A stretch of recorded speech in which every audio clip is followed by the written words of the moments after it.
So they also have very close cooperation with charity NGOs. And that's why a close friend of mine made this drawing, because, and notice the mask, smiling mask. So the WHO has exempted itself from liability in these agreements.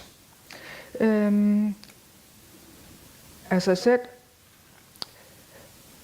the entities collaborating with the WHO are obliged to follow a mandated work plan. That means a top-down decided work plan coming from the WHO. The product, including intellectual property, belongs to the WHO. There's a non-competition clause that must be signed, and there's no possibility of withdrawal. Usually these agreements take around 4 years, but some of them can be decades. All legal responsibility rests with the institution, including any damage to human test subjects. The collaborating centers seem to be involved in education of health professionals, nurses, midwives, gender and sex education in schools, preparing health authorities for pandemics, instructing ministries how to react in declared emergencies, decide what diagnose codes exist, for instance. And they use the public universities for marketing research. An example, I looked into one of the Danish collaborating centers, and I noticed they made a survey on pregnant women. What were the worries of pregnant women? And of course, anyone with empathy would know that they were worried about their fetus, but they used a lot of time on such a survey, concluding that, well, I regard it as a marketing research because they would know how to, if you look at it from a pharmaceutical company side, they would know what to say to convince these women, for instance, to take an mRNA vaccine, that COVID-19 would harm their fetus, so they had to take this vaccine to prevent this harm to the fetus. And that's the kind of research they do in these public universities. It could be defining toxic limits for chemical agents, and it looks as though you can take the nice kind mask on and say that, oh, we have to know what limits not to exceed, but actually in the same time you would also know what limits to exceed to do harm. This is just my thoughts when I look at the Danish collaborating centers. They create patents, and they have a lot of publications, and I find it interesting to go in and look at these publications and see what are they actually about and who are the authors. They develop diagnostic tests like PCR tests, and not only PCR tests, also antibody tests. And in one of those systems, they collaborate with something called FIND. They actually design the tests so that they are very sensible for other very common stuff in the blood, like hemoglobin or bilirubin, so that if you look with the devil's eyes, you can see that they are designed to be false positive. And we know they do gain-of-function research in these collaboration centers. And your turn. Okay, thanks, Jean. Yes, so we're here really to have a bit of fun today and a bit of interaction, because we want to know what you think of the collaborating center setup and these GORN centers, the Global Outbreak Alert and Response Centers, which are affiliated with the WHO. Altogether, the WHO boasts 800 collaborating centers around the world, and 310 Gone centres at the moment. And I just want to give a shout out to Lucinda van Buren from WCH Australia and Nursing, because she is the one who has diligently and meticulously and dedicated over the past few months a huge amount of voluntary time to sift through this network this supra-governmental network that is controlling Could you repeat everything. her name? Lucinda van Buren, the most amazing, wonderful, dedicated woman, nurse in Australia, who has put all her time into providing us with this information. We couldn't do it without her. So, and we hope that you will take up the mantle, because there's so much to investigate. And when you get into it, it's in everybody's interest, and we all need to be looking into what's going on in our countries, what's going on in other countries, and how this impacted and informed and directed the last pandemic, and what's happening that we can read between the lines and see what's actually there in terms of predicting what's coming. So without further ado, let's just have a quick run through. You can see the UK has a huge amount for its size, a huge amount of active WHO collaborating centres. They also have a huge number of discontinued WHO collaborating centres, which may have been discontinued post-COVID as well. So that may have contributed then. And then the Gone centres, they have 17. Germany, Italy, Russia, the Netherlands, France, and Switzerland. These are the countries that have the most collaborating centres in Europe. The USA has very many, 72, and Australia is also disproportionately hugely influential in terms of the WHO collaborating centre and Gone centre network. As mentioned yesterday, Estonia doesn't have any collaborating or Gone centres, but it has a special strategic cooperation, country cooperation strategy with the WHO, and I'm happy to speak more on that. But we only have half an hour to do this exercise, and then we hand over to the next team. So, I would just like to go to the WHO website. I don't know if anybody had a chance to visit the links yesterday, but these links are still open access, and I suggest that you go and you download what's of interest to you, because you never know when they might decide that it's for WHO members only. So this is where you can go to the Collaborating Centres portal. Oh, you can't see it. And it is on the subsequent slides. You'll be able to find it. Let me see if I can make that bigger. So if you got your cell phone and if you could go to that link, then you can go to the exercise with us together. Otherwise, I am going to actually show the slides, so don't worry too much. I don't know what I've done now. Have I lost my link? There we go. Okay, so you can see it's got these search criteria there. You can search by a number of different things, and I'll just show you what you can search by. You can search by city, country. You can search by terms of reference. You can search by subject institution. So you could put in there COVID, you could put in there communications, you could put in there vaccine hesitancy or hemorrhagic fever viruses, smallpox, and you would get something of interest. So if we just look at subjects, for example, adolescent health, all of these different things, and radiation, you'd be surprised if you click on radiation how much research, how many collaborating centres they have around the world looking at radiation, something we really need to think about. Why is there this emphasis on radiation? There's a huge amount on viral hemorrhagic diseases and zoonoses. So you can play around with that. You can also search, of course, by country.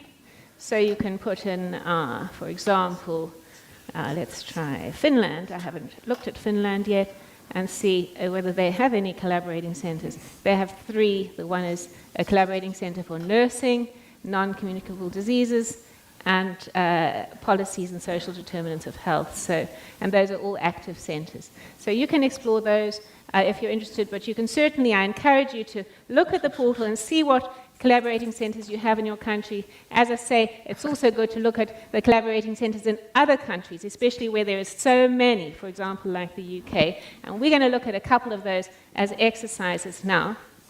You can also look by the number, if you know the number of the reference number, and there is one that I know the number of here. So this is the one I'm going to discuss, and we may as well look at it here. This is one of them. In actual fact, we're going to look at this one first, the Swedish one, because this is one that we're all familiar with. The WHO has a pharmacovigilance center. It's in Uppsala, Sweden, and it has been monitoring the adverse event reports for COVID. Now, in January 2023, we purchased some data from them, and it was all in quite a mess. It was very difficult to analyze.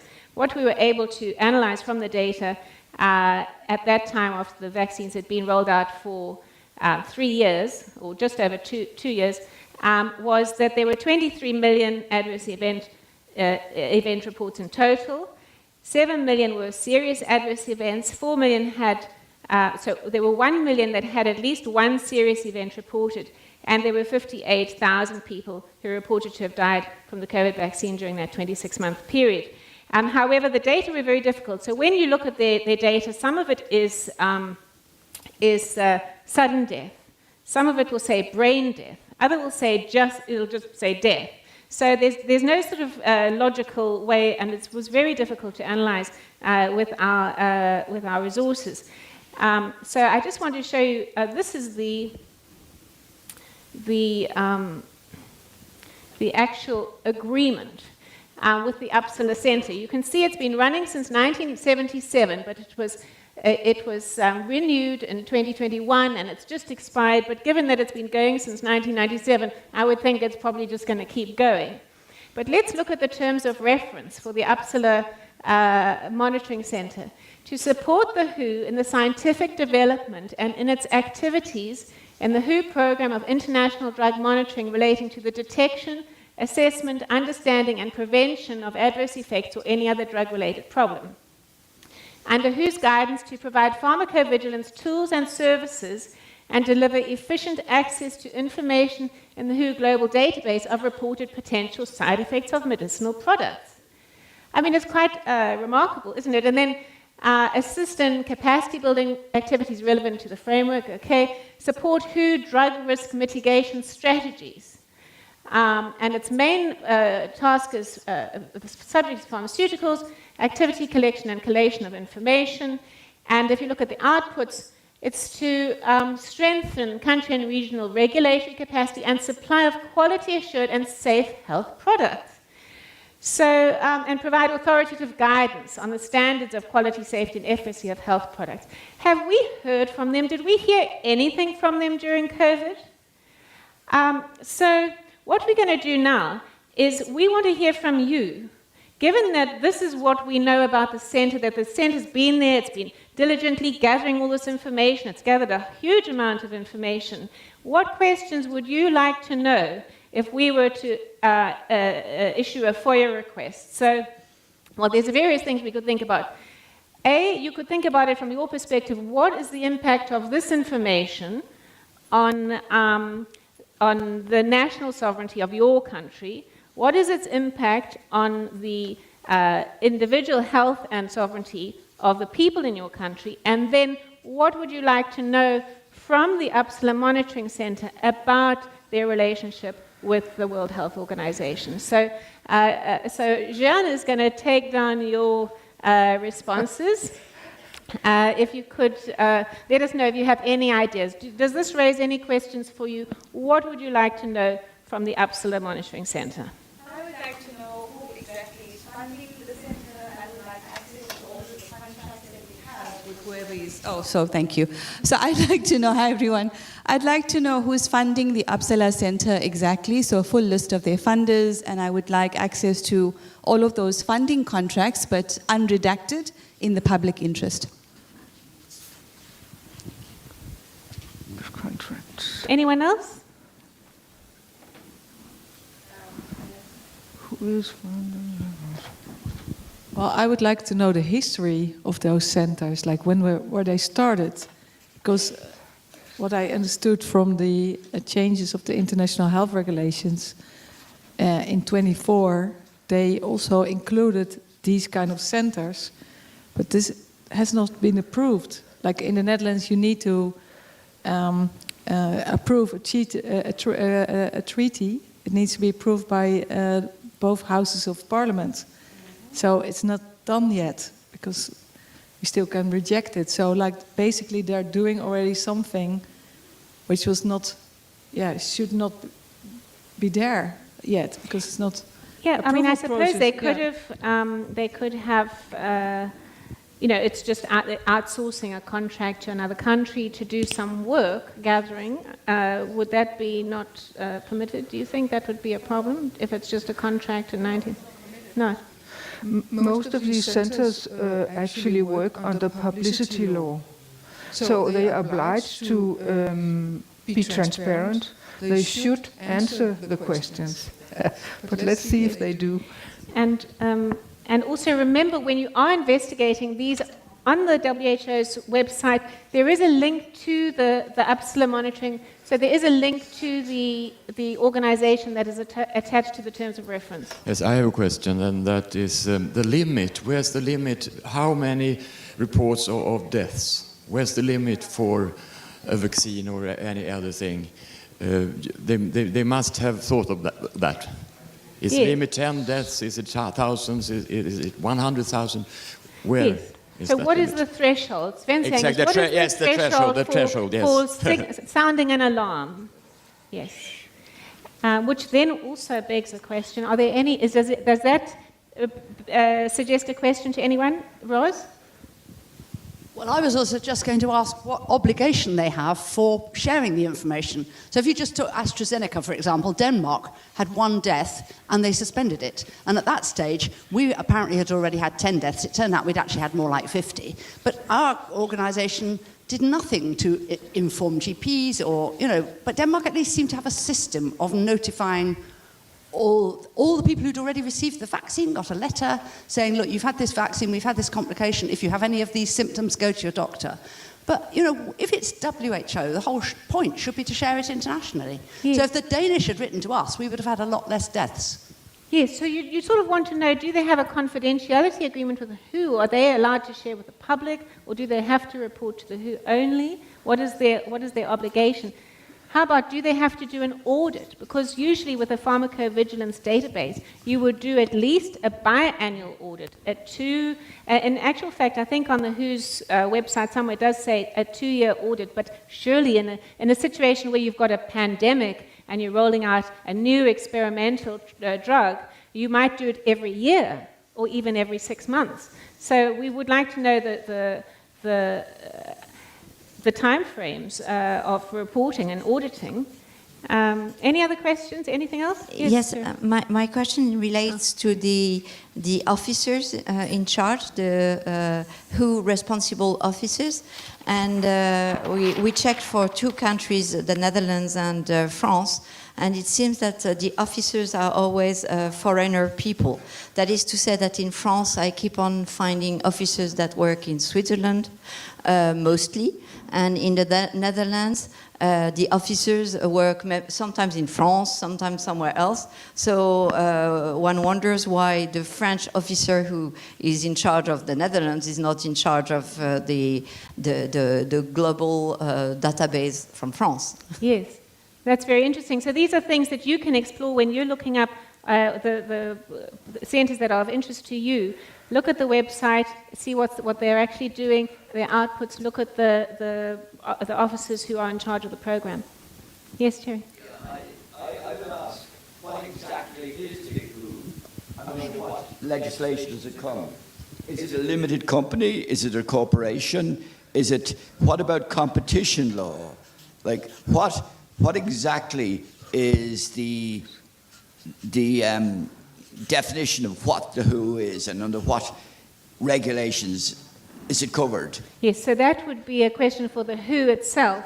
Yes. And so not necessarily for this particular pharmacovigilance center, but something maybe, Mike, I don't know if you have the answer to that, but what international laws govern the WHO's existence, the very existence?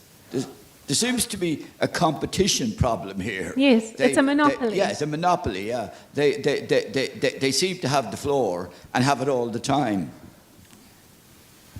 Well, I think it's very misty or cloudy. Like it's really something like it would need to be looked into, Yes. because I would seem that they use the UN or as a cover, so make it an international law facility. But in reality, it's all about pharma and commercial interests. So it has a double identity, so to speak. Yes. In actual fact, there is a UK organisation that looked into the founding of the WHO, and it was founded on a very flawed basis. In actual fact, it has been suggested it was fraudulent in the way it was founded because it was done through manipulation with the Rockefellers, etc., and they had people in place saying we need an international health organisation. So that is. But we are short. We are pretty on. I've got a few other things to show, so I want to keep it really focused on the topics at hand, just to give people ideas on what they could ask, because Jeanne has experience asking for FOIA requests, and she says the more specific you are with your question, the more likely you get a coherent answer that you can use. Yeah, I sent a mail to one of these researchers in the Copenhagen University who was researching the microbiome and antimicrobial resistance, and I asked him, are you allowed to publish the research you do? And he said, yes, of course, nothing is secret. So I thought maybe these people don't know what they are part of. Yes. So I think this is a very important centre that's absolutely key to what went on during COVID. And I think what would be very interesting personally to find out from them is, was there a pre-COVID agreement that was sort of sent to them to say, because of the extraordinary circumstances, there were certain guidelines to be followed? Because one would think previously they had been doing their audits, but under the circumstances of COVID, was there some special arrangement? It's also important to know if they were hired by the university or by the WHO. Who is paying their salary? Yes, and that's what Shabnam raised as well. So these are these questions. Feel free to send a FOIA request from your country, your organization. Sorry. I have a really similar question. I'm from Latvia, and what is the influence of representatives on legal regulation at the national level? Is it only advisory, or it is taken into account as an expert opinion? Very interesting. And I think if I was Swedish in particular, I'd want to know whether my government had been informed by these data, or whether the government has no knowledge of it at all, and the data all goes to this international body. I mean, if you were the Swedish government and you were hearing, and you didn't have access to the data of your Swedish university, I think that would be a bit of a worry. Okay, so there's lots of questions, and I'm sure we could talk about this one subject for 1 or 2 hours, especially since we did do further analysis of the data that we had access to. But we will continue with another one. So this is it's not showing. Let me see if I can. I think I'll have to minimize this.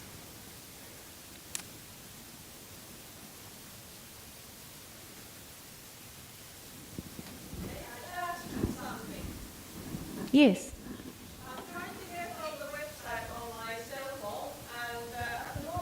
Asking, sorry.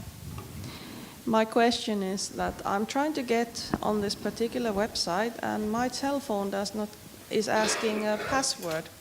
I should be. I think you might have the wrong link. The link is it's apps.who.cc.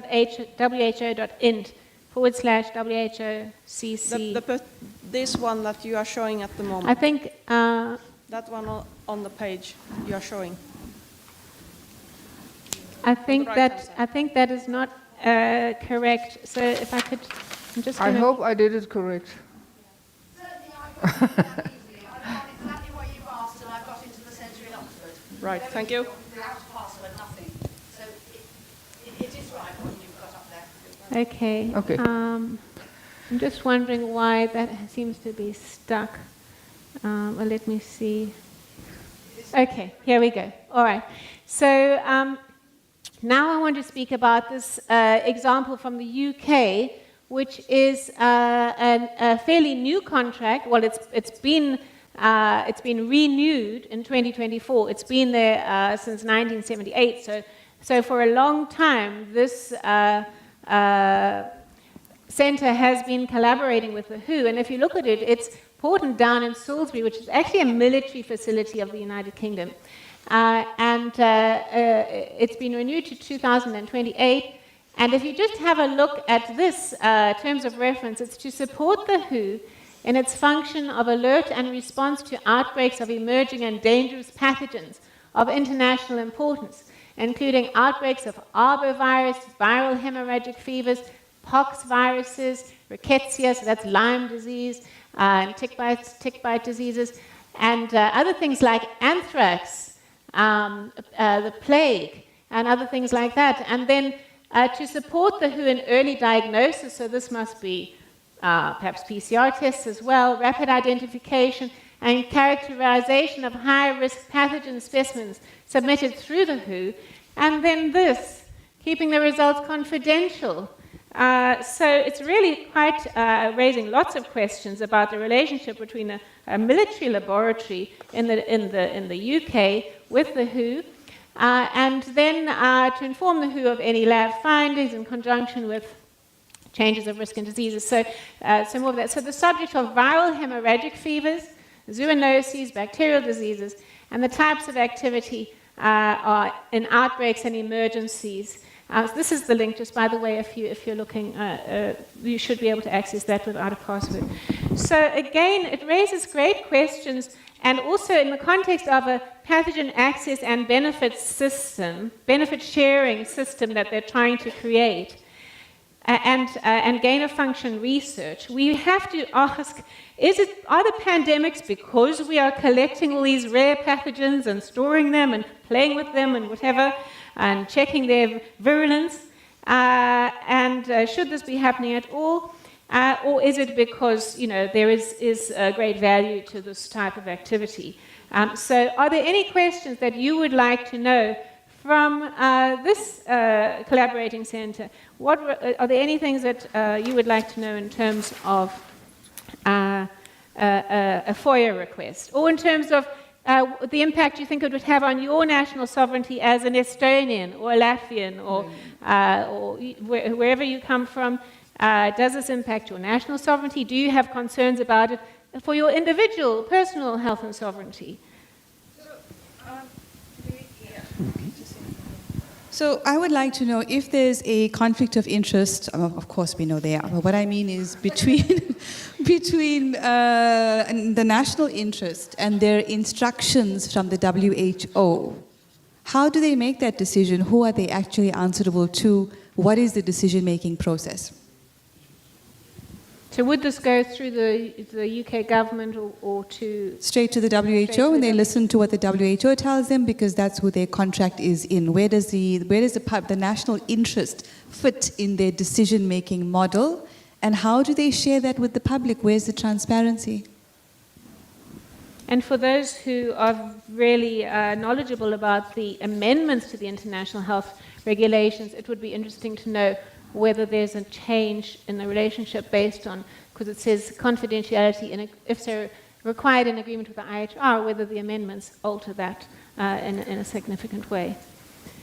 Any other questions, suggestions for a FOIA request? Yes, Eva.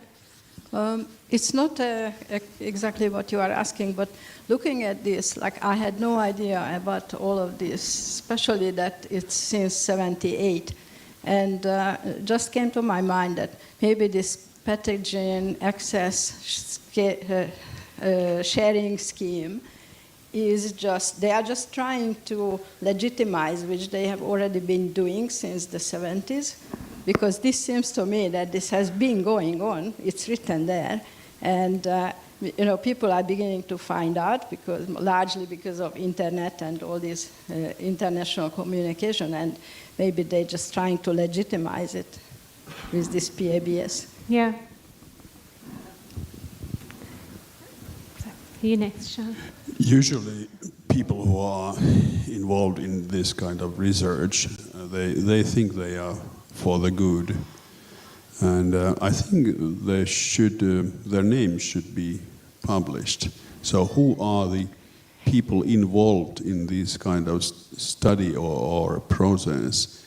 That is what they fear. They think that they just do their job and nobody notices. But I have found out that when they have to answer publicly of the things, the questions, and or their inner circle knows that some person is involved in this shady business, it starts to influence on them. That's a really great point. In actual fact, just to point out that this is abbreviated. So if you go onto this link and you search yourself, you could search by the number or the country, you would see there are 2 offices associated with. So there are emails. You would be able to email them and ask these questions or send your FOIA requests. So I think that's a really great point. Thank you. I don't mean just the officers, but also the people who are involved somehow in this. Usually, for example, Finland's second biggest city, Tampere, they have a virus laboratory there, and you have to publicly question about their motives, etc., and mention their names. Then they start to think. Yes, very interesting. Charlotte. Yes. In my hometown in Finland, we have a military where we have an obligatory service of military, and we also have now American soldiers there. And as you know, Finland is now part of NATO also.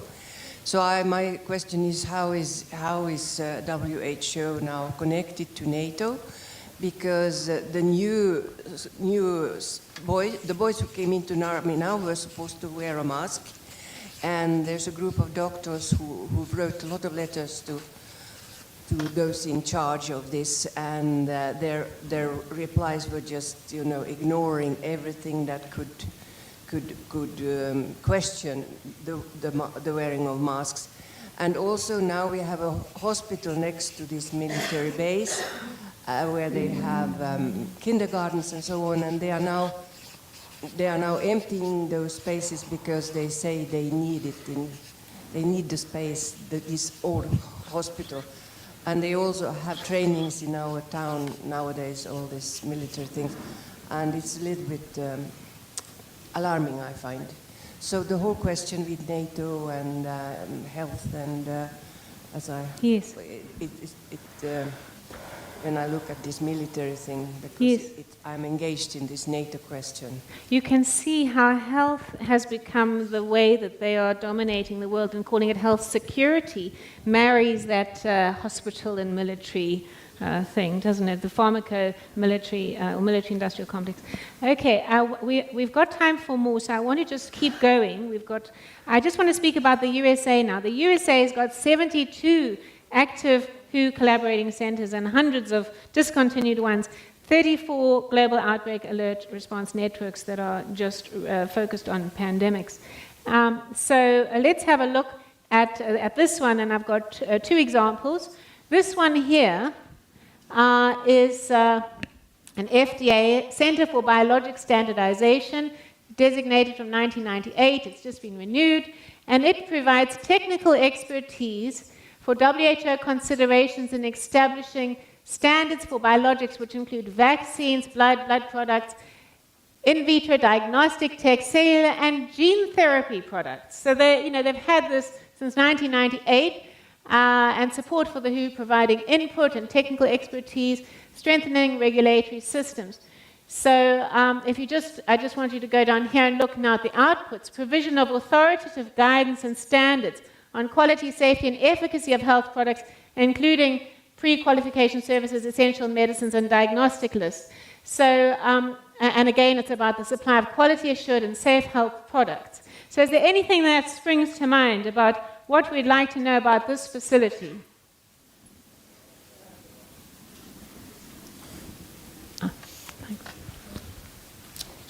And my question is that how can they do this under the Biological Weapon Convention? Like it forbids, like for vaccines, they try to go around it, but still it is a legal moot question, like whether it's allowed to do this biological weapons making. I think they just do it because they are in charge. It doesn't matter. Yes. I didn't get that. What do you want me to write? Well, it's like whether it's legally possible to do this under the Biological Weapon Convention of 1972.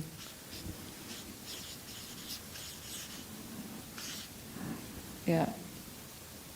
Any other questions? Anything else you'd want to know, Martin? So all the way down these pages, there's a link for the yearly progress report and the work plan, but it seems we're only accessible by WHO staff members via a e-work account.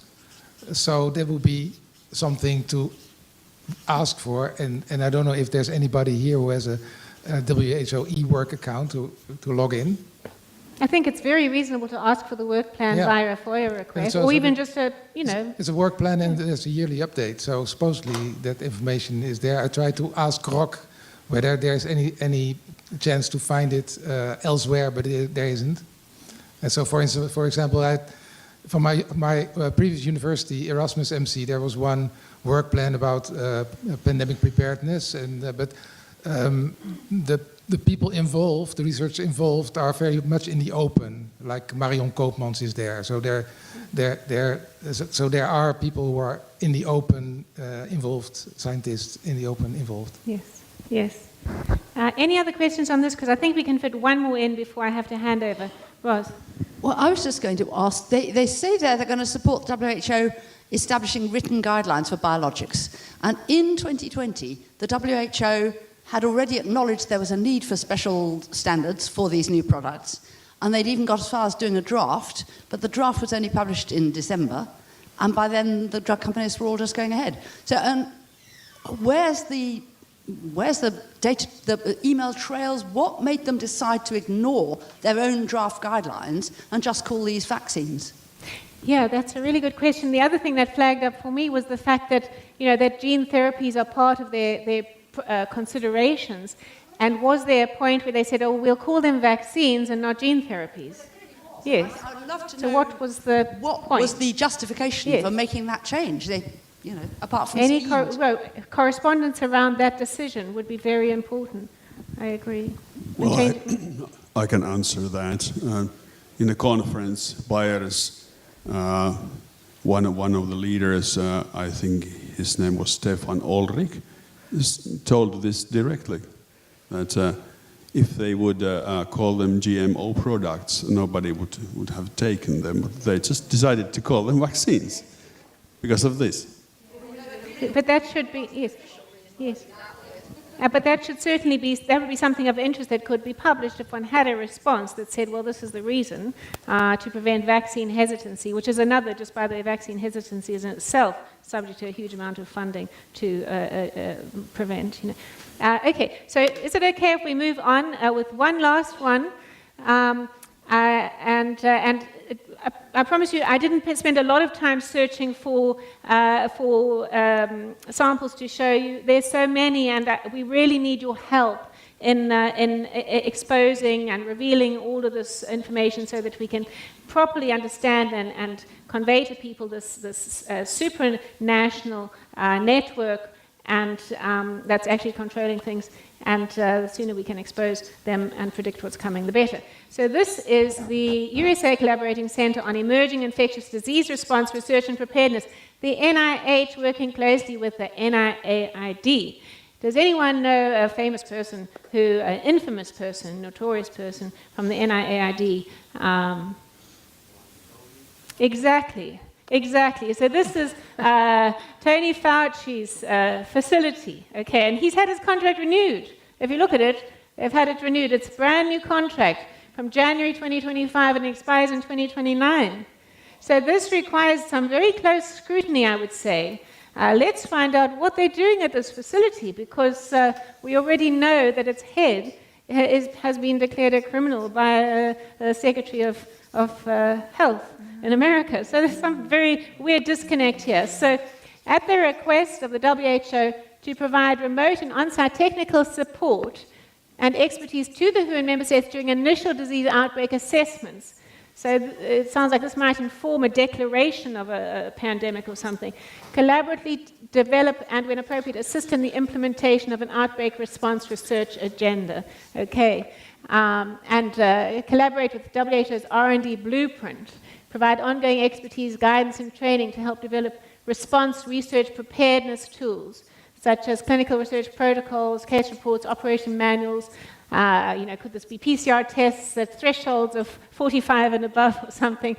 Standard operating procedures to facilitate rigorous assessment of countermeasures, including diagnostics, vaccines, therapeutics, to address emerging infectious diseases. So this is one that needs great scrutiny, and we'd appreciate your help with it. Under WHO's coordination at the request of the WHO,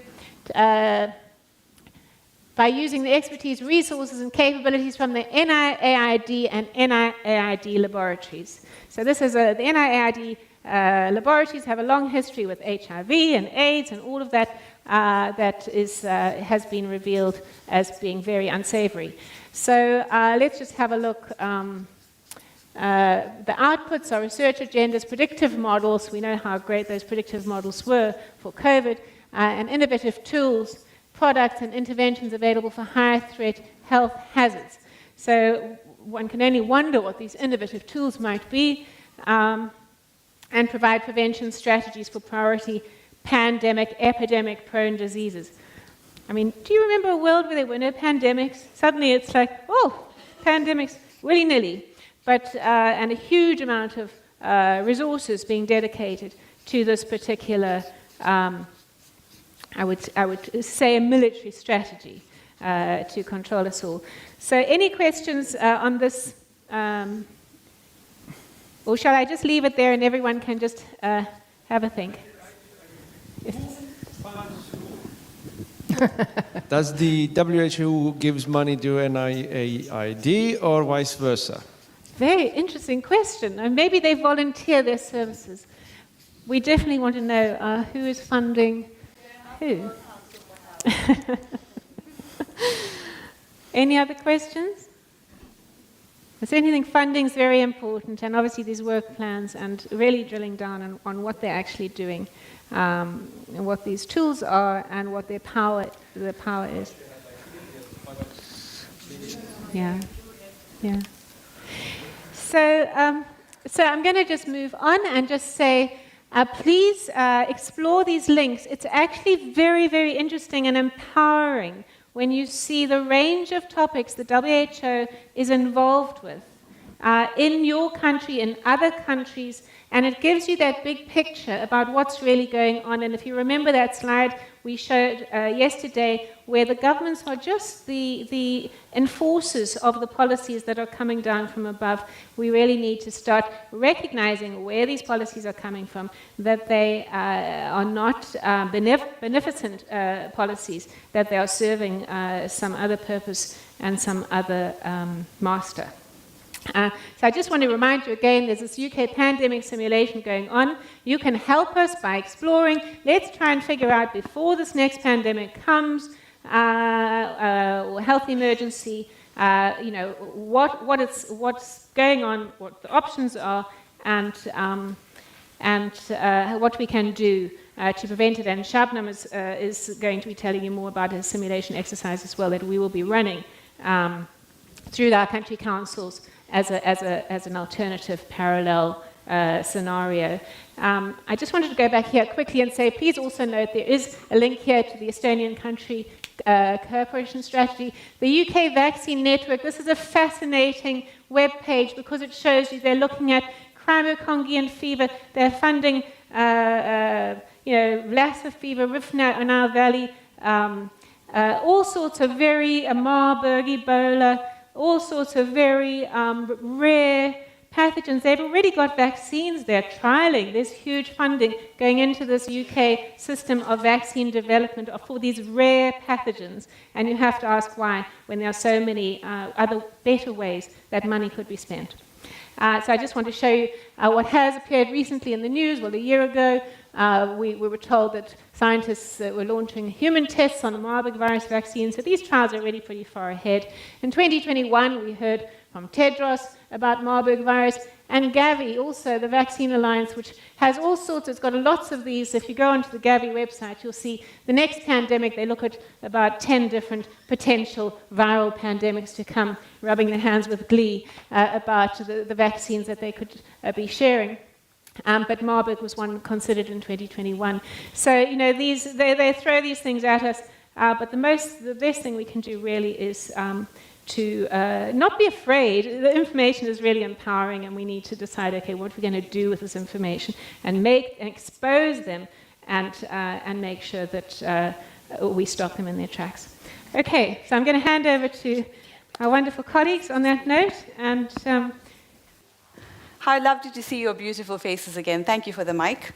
So, if you're feeling a little shell-shocked today, today's workshop day, it's time for action, right? We want to hear from you a brief overview of our program. So the purpose of today is to exchange ideas, to share information, and to derive an action plan. So our first session was focused on health and science with Tess and Jean, focusing on the collaborating centers of the WHO.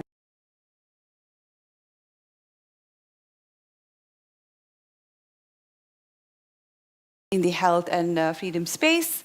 And third will be Reggie and Sebastian, focusing on aspects related to socioeconomics, such as CBDC, digital passports, 15-minute cities, and again, we're looking for ideas that we can turn into action. I do want to ask if anyone is uncomfortable with any photos or videos, if you could raise your hand, we would perfectly understand. Please just let us know. And thirdly, to say that before lunch, there's going to be a bit of a challenge for you. And so you might have noticed a piece of paper on your seats. So we'll look forward to that very much. And then after lunch, we're going to be drafting and sharing the Tallinn Declaration coming out of this conference. Isn't that exciting? Don't you think? The only declaration I could find, because I looked, for Tallinn Declaration was 2017, and it was a declaration on e-government, digital government, essentially, in 2017. So we are going to do a new Tallinn Declaration coming out of this Health and Human Rights Conference, very exciting. And so Micah and I are going to launch our part of today's contribution with a video starring chickens. So let's take a look.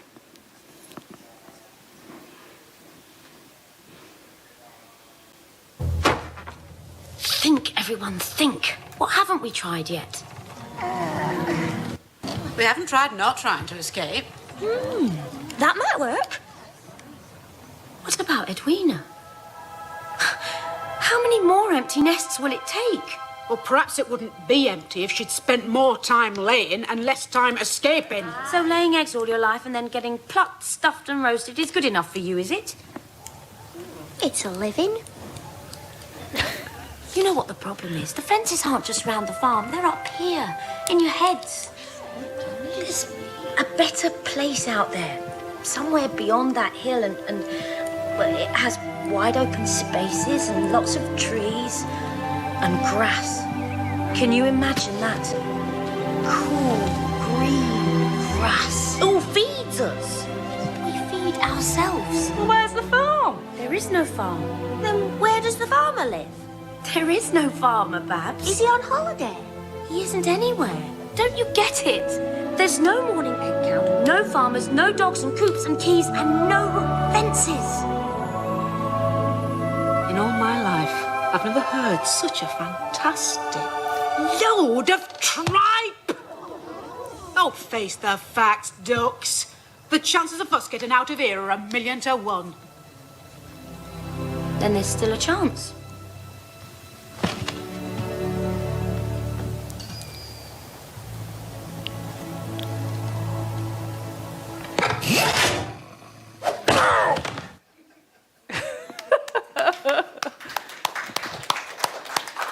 such a good message. There's a chance of at least 1 million to 1, right? And the message behind this video is one of empowerment, Micah? Yes. Well, sometimes humor can be used for very exploitative. Extreme information. Like in this movie, it's about a chicken farm that turns out it's changed. The object of the farm, they're gonna put all the chickens in a pie. So basically, they are not just under a tyranny anymore, they're gonna get killed. And now they're discussing like whether or not they're gonna escape or not. And I do think that there's a lot of similarities between our own world, where we think that we live in a free life, but really we are living under tyranny.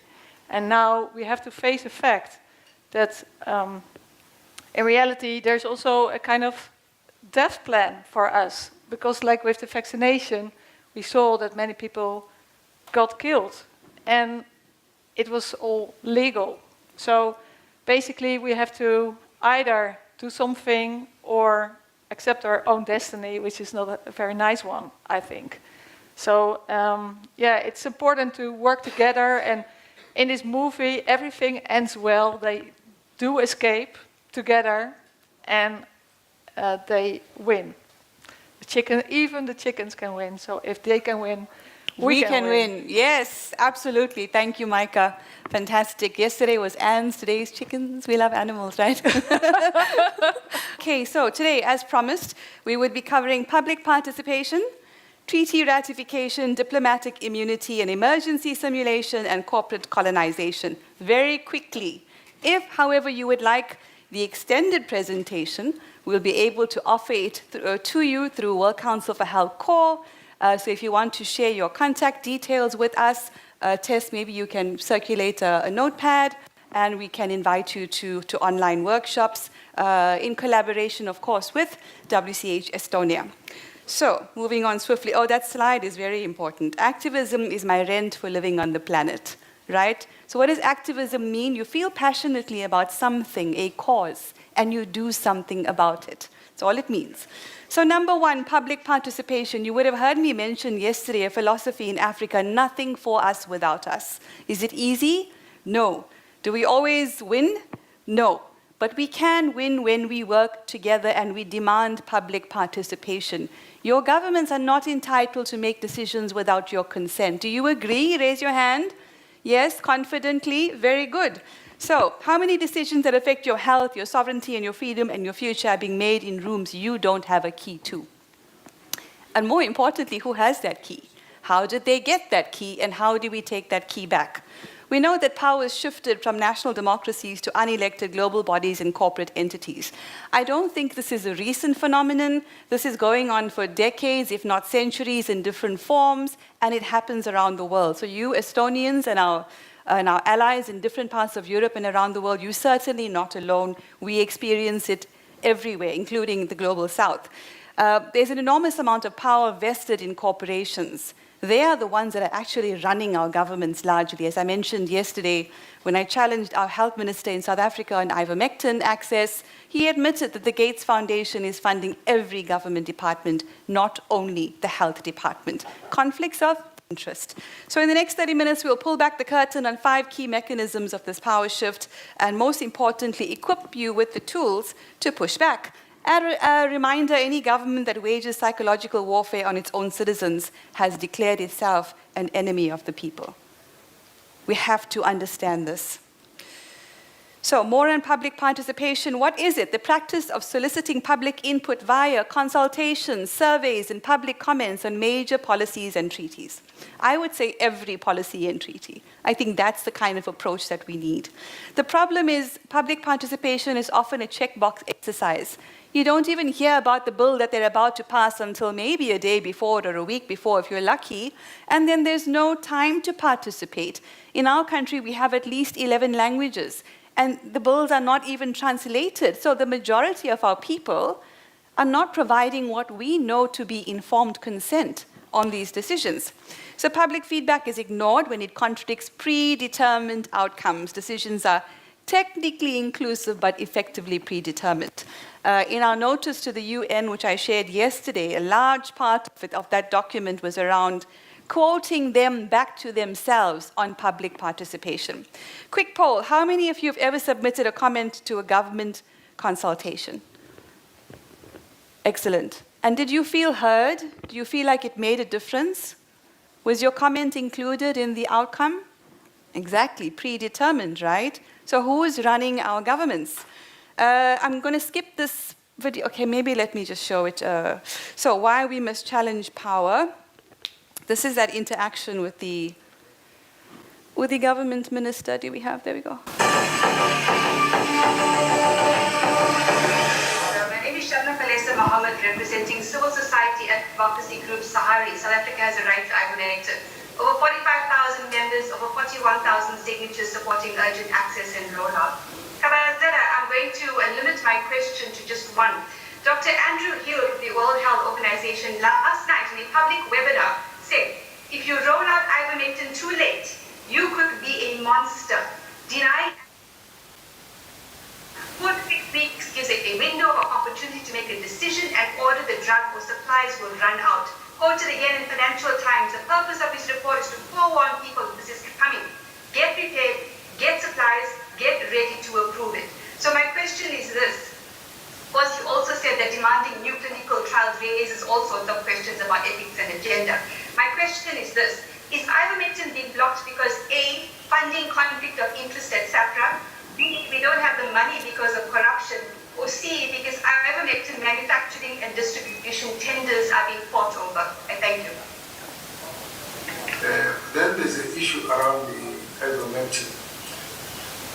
But I don't think we need to abuse SAHPRA and start accusing SAHPRA of having received monies and therefore they are working for foreign agents of some sort.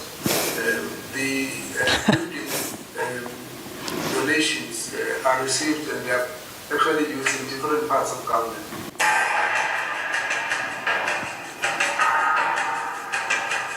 I don't know whether I was supposed to feel better, but we actually felt worse.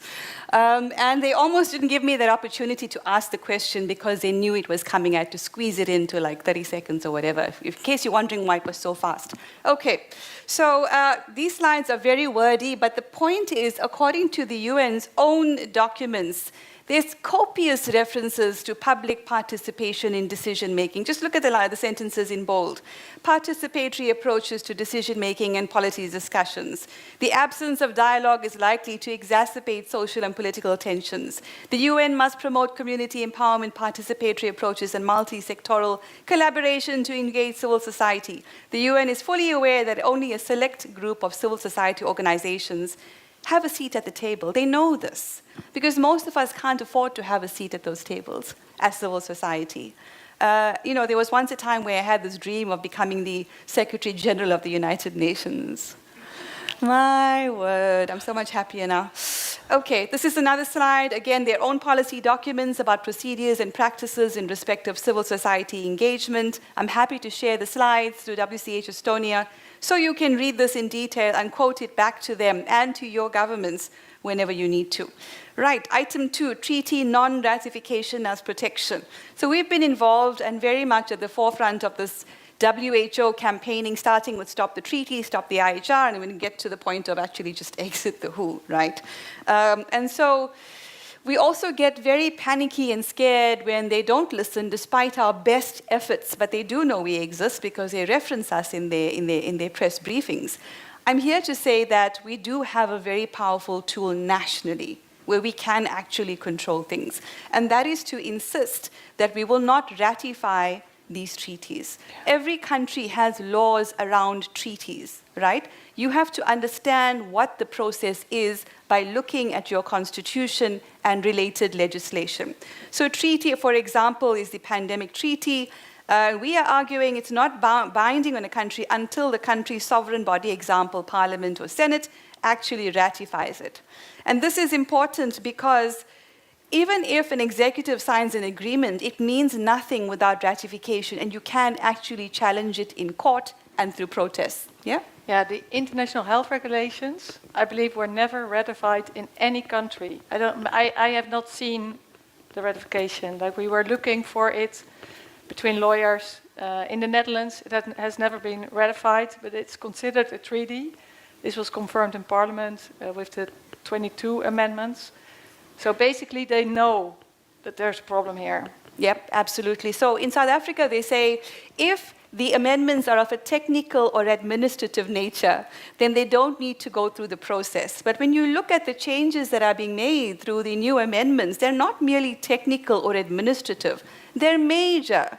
So we have to actually demand public participation and your parliamentary or Senate process, without which we recognize or don't recognize the treaty as being valid. This is a powerful legal tool. So us as citizens must pressurize representatives to reject ratification of agreements that threaten or cede sovereignty. I came across this lovely post on X last night. EU at the UN, our Team Europe health experts in Geneva in full swing to prepare for a busy WHO session. Together we tackle global health challenges and strengthen multilateral cooperation. Sounds lovely. I thought the timing was very interesting given that our conference is on.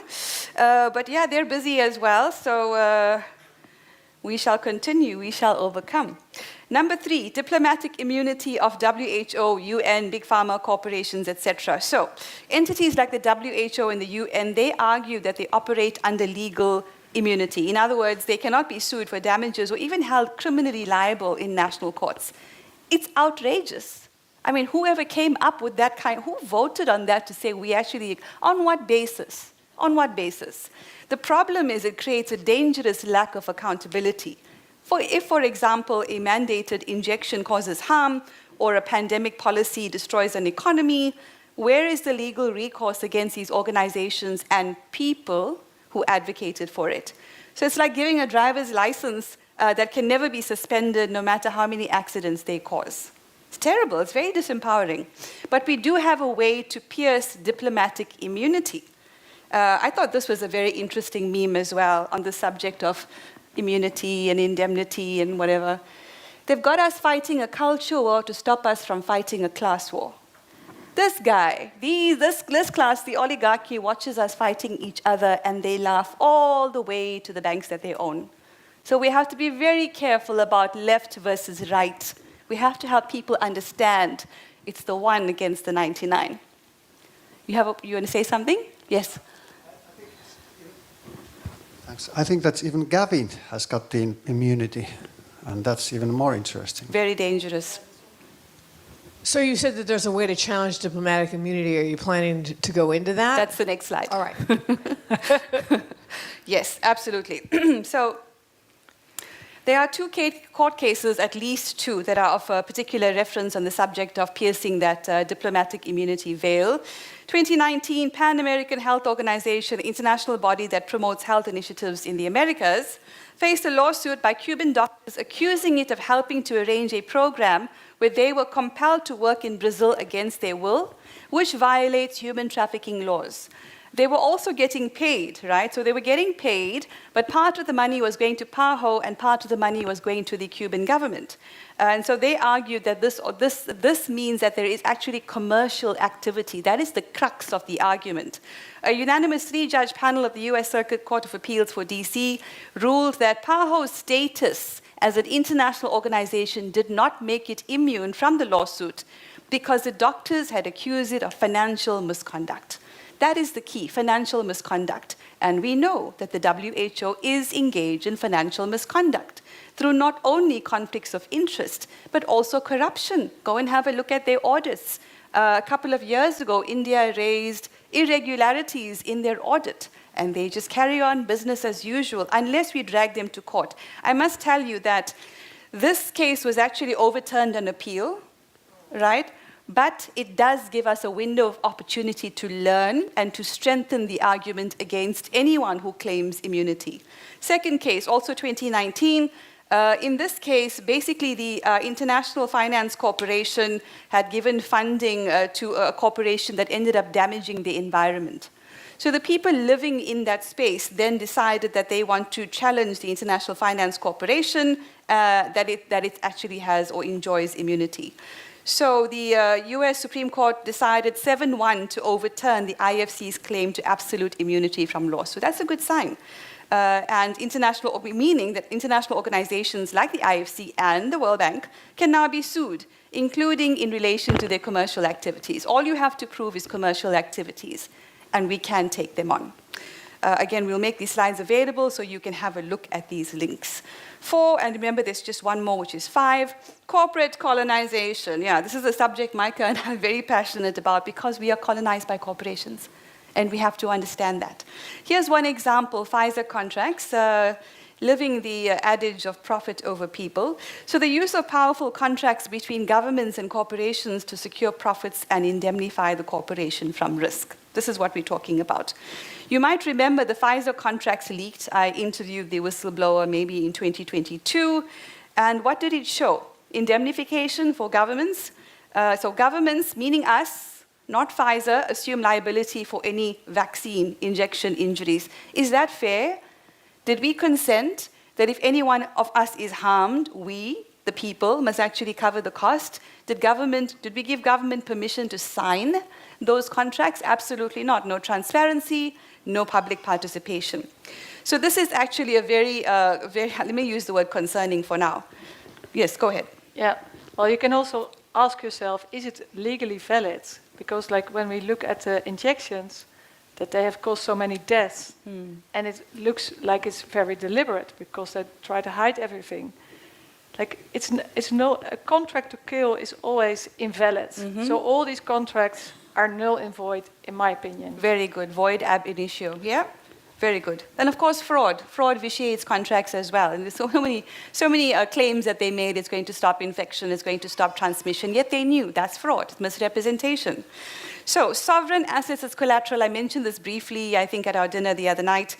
Pfizer tried to sign contracts with countries including South Africa and Argentina in which they wanted as collateral and security for their unnecessary, ineffective, dangerous, and exorbitant products, the country's sovereign assets as collateral, specifically military bases, embassies, and reserve banks. Why? If your country, for some inexplicable reason, maybe it's economically sabotaged, is unable to pay for those products, they can then claim your military, reserve bank, and embassies. What is that called? It's a 4-letter word, and it's not polite. It's called a coup. It's a corporate coup. Now, our government maintains that they didn't sign up to those clauses, but who knows? We don't actually. Many of those contracts are actually still redacted. There was a case that went to court in South Africa to elicit these contracts, and apparently that's all of them. I don't know. I feel we need to investigate further and also use it as a political tool. Any politician that agreed to this and endorsed it should be voted out of power. Secrecy clauses, governments were forced to keep contract terms confidential. Again, a violation of our fundamental rights to information, and it matters. So this is the truth of the public-private partnerships. Remember that diagram we showed with all of the layers of the public-private partnership. Corporate profit is protected, public risk is maximized. And of course, we must reject this. Yeah, so this is essentially a visual just showing you what they wanted. Very short video. There's a longer version that will be in this slide presentation that you can watch. The Pfizer contracts, COVID-19 contracts that have been exposed to us in August last year, I don't believe are the entire contracts. And I'll tell you why. In 2022, I exposed a whistleblower around a clause in those contracts which demanded as security for the COVID-19 products our militaries, our embassies, and our reserve banks. Now, former health minister said he didn't sign such a clause. He found it to be too burdensome and in fact quite risky and dangerous, and that makes sense. But how do we know that these contracts have been signed? With non-disclosure agreements in place, and much of what is disclosed redacted. In fact, Pfizer tried the same in Argentina and Brazil, and the jury is still out as to whether Pfizer managed to make them sign those contracts in desperation. So what you have again is corporate colonialism. All they need to do, the international money laundering cartel, is to collapse a country's economy to the point where it can't pay those debts, for example, the injections, and then say, we're here to collect, we'll take your embassy, your reserve bank, and your military bases, and that's it. That's your sovereignty gone. Yep, so wake-up call there and an urge to look into your country's contracts. This is the more detailed 5-minute version which goes into specific clauses and quotes Pfizer in their own words. This was a cartoon that we worked on in South Africa to show state capture through Pfizer, as you can see, the hidden hand and countries being captured through these contracts and sovereign assets as collateral. Last part of what I have to share today, and that is the simulation of a UN-declared emergency. Let me pause to say, World Council for Health is working on a simulation of the collaborating centers that Tess and Jean spoke about earlier. So we do invite you to come and participate in that simulation, which is why we need your details, so you can join us in that simulation to figure out what would happen in your country if an emergency was launched, given that there are all of these collaborating centers in your country. Do you think that's a good idea? Remember Event 201? Anyone remember it? Yeah, so this is when they run simulations. Now we're going to run our own simulation as the people and figure out exactly how they're going to run things so we can create a strategy to counter that. So please look out for that invitation. Go ahead, Tess. I don't think everybody knows what Event 201 is. Perhaps you could... Okay. So Event 201 is essentially a simulation that the technocrats and the oligarchy held to simulate what would happen if a coronavirus pandemic were to infect the planet, essentially. And it was so well organized, from the strategy to the resources to the stakeholders to all the money that they were going to make. And this was in 2019. November. I mean, imagine the odds of it becoming a mass pandemic issue just a couple of months later. So we need to understand how they work so that we can counter them with our own strategies, both offensive and defensive. So if you come along to that simulation exercise we'll be hosting in October, you'll be able to participate on the WHO collaborating centers. Great. For now, we're going to focus on a simulation of a UN-declared emergency. Remember the 10 list of items they want standing authority over? Right. So let's connect the dots in a simulation. Imagine that the UN emergency platform is activated for a Category 3 bio threat. Here's the narrative. WHO, enjoying immunity, declares a pandemic. The UN, using its emergency platform, which is still a proposal at this stage, and that's why we're pushing back, recommends a coordinated global response. And that's not always bad, it depends where it's coming from, including mandated medical countermeasures. A pre-signed treaty is pushed for rapid ratification under emergency procedures, and the contracts for the countermeasures are awarded to a major pharmaceutical company under the same indemnification clauses that we saw before. Public participation is limited to a rushed online consultation that is dismissed due to the emergency. This isn't science fiction, ladies and gentlemen. Every mechanism in this simulation that I've just described exists or is being proposed right now. So, what do we do? Your ideas. That's the narrative, that's the simulation, and Micah is going to help us capture your ideas. Go ahead. Thanks. That's missing one major part, and that's media. Because that's what they use, of course, to feed the ideas and things to the public. Absolutely. And that's the key issue here. What we would need to focus on, how to affect the media, not to tell the lies to the people. Absolutely. So we know mainstream media is largely captured through funding and monopoly. So that would be a challenge. The mainstream media, but also developing and expanding and strengthening independent media. Thank you very much. What else can we do? If this is happening, say it's happening in November, what would we do? What are your ideas? You've learned so much over the last 4 years. What could we do to counter? Thank you. Martin. So I think you should prepare to hold offline events, because the chances are that the online events will be impossible, censored. So you have to prepare now. Okay, so we go there, we do that. So don't depend on online. On the internet, right? Yes, Yeah. because you remember on the list of 10, it was also a cut in communications, essentially. So that's good. Being able to host offline events, and if social media goes down, being able to print and distribute flyers for information, also very important. What else could we do to counter? Yes, Ossie. I suggest that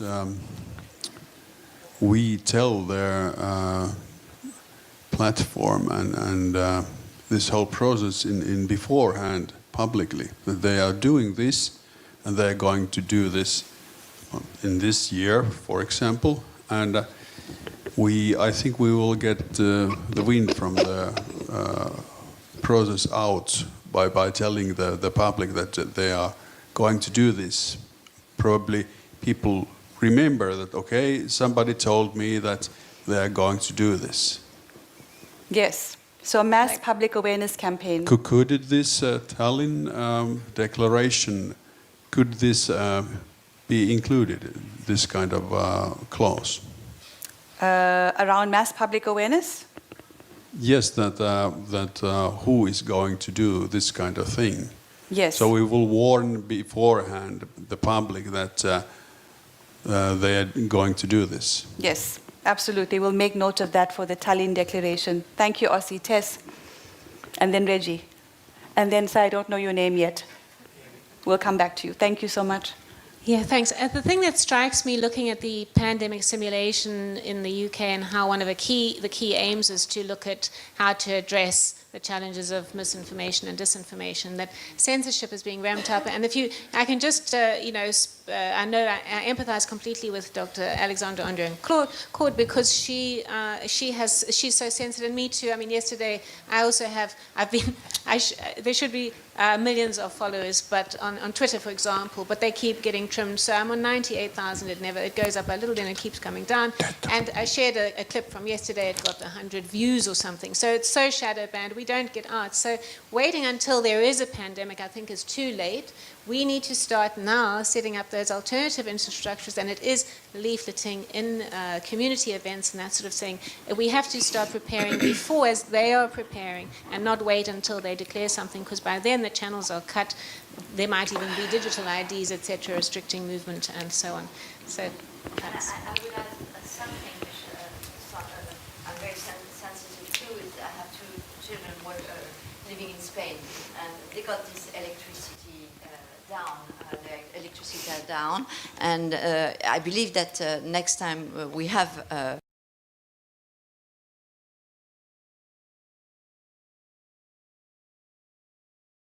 That we really need it to be connected in human, but not to rely on electricity, not to rely on social network, on internet, because this is exactly what they failed the last time for the COVID. So now they are going to go after us to shut our mouths down, yeah. Just like Charlie Kirk. So this is the list of the 10, remember, so it's not only pandemics. I think Reggie was next. Go ahead, Reggie. Do you have a mic? No. Oh, was it Martin? Oh, sorry. Need help with the hands, please. Yes. Well, a couple things that need to be set up ahead of time. We are talking about needing to be prepared before it hits. One thing that Anti-Globus International has done is we have probably 70, 80, 90,000 people that can send emails, letters, phone calls to Congress to say, absolutely, we will not have mandatory vaccines. Because part of that, what he says, mandatory countermeasures. We've already built a significant movement in the United States against that. And I would suggest everybody build a movement in your country and already be identifying the people. And I don't know if this is possible, not being a medical doctor, but gosh, we don't know what kind of a germ that is going to be released. It would be great to be able to stockpile ahead of time. I mean, we already know we can stockpile, ivermectin, hydroxychloroquine, but what else should we be thinking about? Like, let's say it's Marburg or Ebola. Like right now, doctors should be telling us, this is what you're going to need if it's those things, that we can stockpile them ahead of time. Yep, I think Alexandra had some ideas on that yesterday as part of the presentation. Remember? Yes. Yeah. I get quite a few. Yes.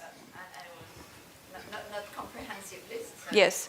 Okay. So having your supplies and also movement building is very important. I agree. It was one of our strongest assets at World Council for Health in being able to push back a movement that really threatened the globalists. Test response, quickly. And I want to suggest my idea. Yes, please. I hope you help me to make this idea bigger. I think that the most important thing is that the people have to clearly say out definition of bioweapon. Because right now, a lot of people just talk about bioweapon, but there's no clear definition about this. So, if anything, what was produced by man, and even kill one person, this is bioweapon. Yes. So that's if we say that out, it's a big win. Definitions. Definition about what they're doing, what they're using. And it's always, as we know, that the law can do nothing because there is no, clear understanding about this, how to handle that. Yes. So this is an important point. Professor Francis Boyle, may he rest in peace and power, actually drafted a 2-page affidavit confirming that the COVID-19 injections are bioweapons, and we should use them. He was the drafter of the implementing legislation for the Bioweapons Convention. So we can make that affidavit available as well if you don't have it. Use it. It's powerful, right? Did we miss anyone?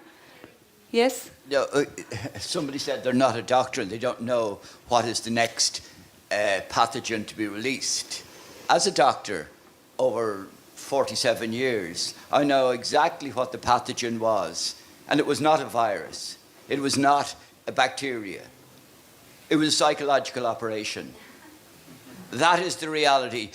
So to presume that you could actually get a medicine for that, the medicine for that is, in effect, the truth. The truth. And that is the problem. The whole thing is a psyop, a psychological operation, and it was. I know, I was on the front line, and I refused. But I had COVID 2 times, and it was not psychological, not only psychological, because it really attacked me. It was like really an attack, and I could smell something weird in my mouth. It was really like something really strange. And I've discussed this 1,000 times. Yeah. And every time I over a 40-year period, after every flu season, there have been people coming to me saying, I've had the worst flu I ever had. And as it happens, I was very fortunate in 1971 or 72 to have a professor of anatomy who, while doing the cranial nerves, explained to us that any and every upper respiratory tract infection will cause you to lose the sense of taste and smell. They're interrelated. And he also told us that it's the only sense that you can lose without being aware of. And you only become aware of it when you are told that to watch out for your sense of smell. And for 40 years I've asked people, after respiratory tract infections, did you lose your sense of smell or your sense of taste? They are interrelated. So what I would say to you, it was a very, very clever ploy to actually link in people's minds the idea that the sense of smell and the sense of taste were related to COVID. I know with absolute certainty that COVID was a psychological operation, and I got 100% success rate with my patients. Now, I never diagnosed. I refused to do the PCR test. I refused to send anybody for a PCR test, but lots of other doctors in the area did, sent my patients, and I got 100% success rate with COVID patients without doing anything other than what I had done for the previous 40 years. God bless the Irish. Thank you so much. Tess, go ahead. Thanks very much, Dr. Adams. I want to agree with Dr. Adams, but what I want to say is we're in a unique situation now because billions of people have received injections, pharmaceutical injections, which certainly No, exactly. It's a different thing. So what I wanted to say with regard to the pandemic, a new pandemic declaration, it could be something that's totally different. And we've been told by Bill Gates that the next one's going to be many more people are going to die. So I think we do need to take that seriously and not necessarily dismiss it beforehand. It's possible that it will be something very serious, and we might see people dropping dead on the street without us necessarily knowing that there's anything. We don't know. Okay, last two comments here, and then I need to round up and hand over to Micah. Okay. And that'll be directed. That'll be directed. okay, we're gonna have to sidebar. Sorry, we've got two more, and then we need to move on. Okay, one good strategy could be that we will inform the influencers. There are so many influencers who have so many followers. Like I was talking with a colleague yesterday, and he knows this MMA fighter in Ireland who's got 65 million followers. So if we can inform this kind of people ahead of time with these things, and they will use their platforms to inform people, that could be very effective. That's a way to reach people very quickly, utilizing the influencer network. But please bear in mind, we're not only talking about pandemics. This is the full list, right, Ossie? Mike, please. Thank you. Oh, sorry, Martin.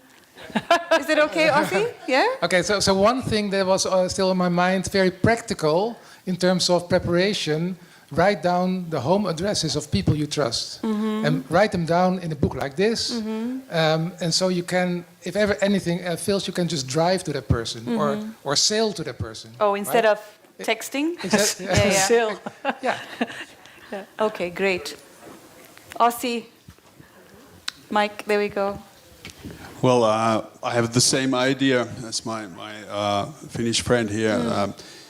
It is not enough to make a Tallinn declaration. We have to get it spread. So yesterday I heard about this young Polish guy who Citizen Go initiative. So you have a network of how many million people? 8 million people. So we have to use this network to spread the Tallinn declaration and those social media influencers and ask them to spread it even further, so we can reach hundreds of millions of people. Multiplier effect, Yep. yes. Thank you so much. Okay. One more. One more. Meike. Meike, maybe you can explain what we are planning to do with the Coronaschade Foundation through international law for the vaccine injured as a solution. Yeah, well, I think that, of course, it's important that people who get hurt by vaccines can get a legal redress. Yeah, compensation. It's because it's not happening. Yeah. Yeah.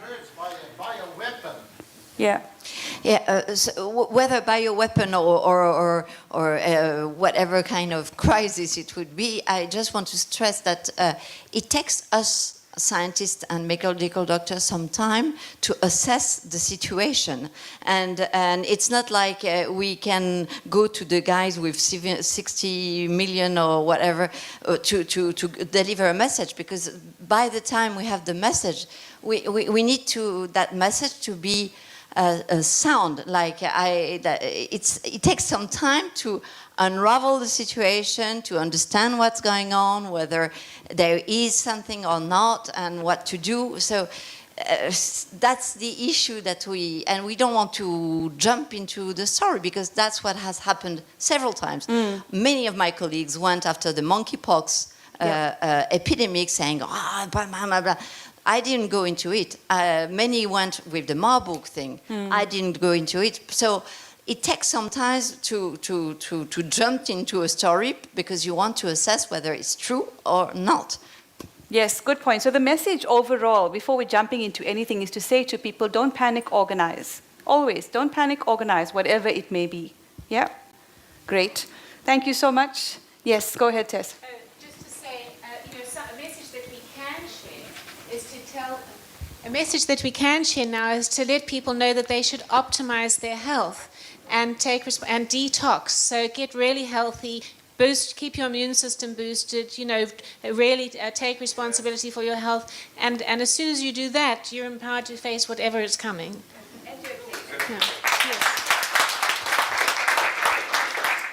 With regards to the other emergencies on that list, you might have heard me yesterday talk about a document we've been working on as a resource for you, People's Guide to Countering the UN Power Grab. So do look out for that. But of course, we want to work with you in creating those documents because we don't believe in top-down approaches. Last couple of slides, we were here at the simulation, and we've got quite a number of actions, which is great. We will type those up and share it through WCH Estonia. So thank you for participating, but keep thinking about the fact that it may not only be a pandemic, it could be another type of emergency. So we apply the same philosophy.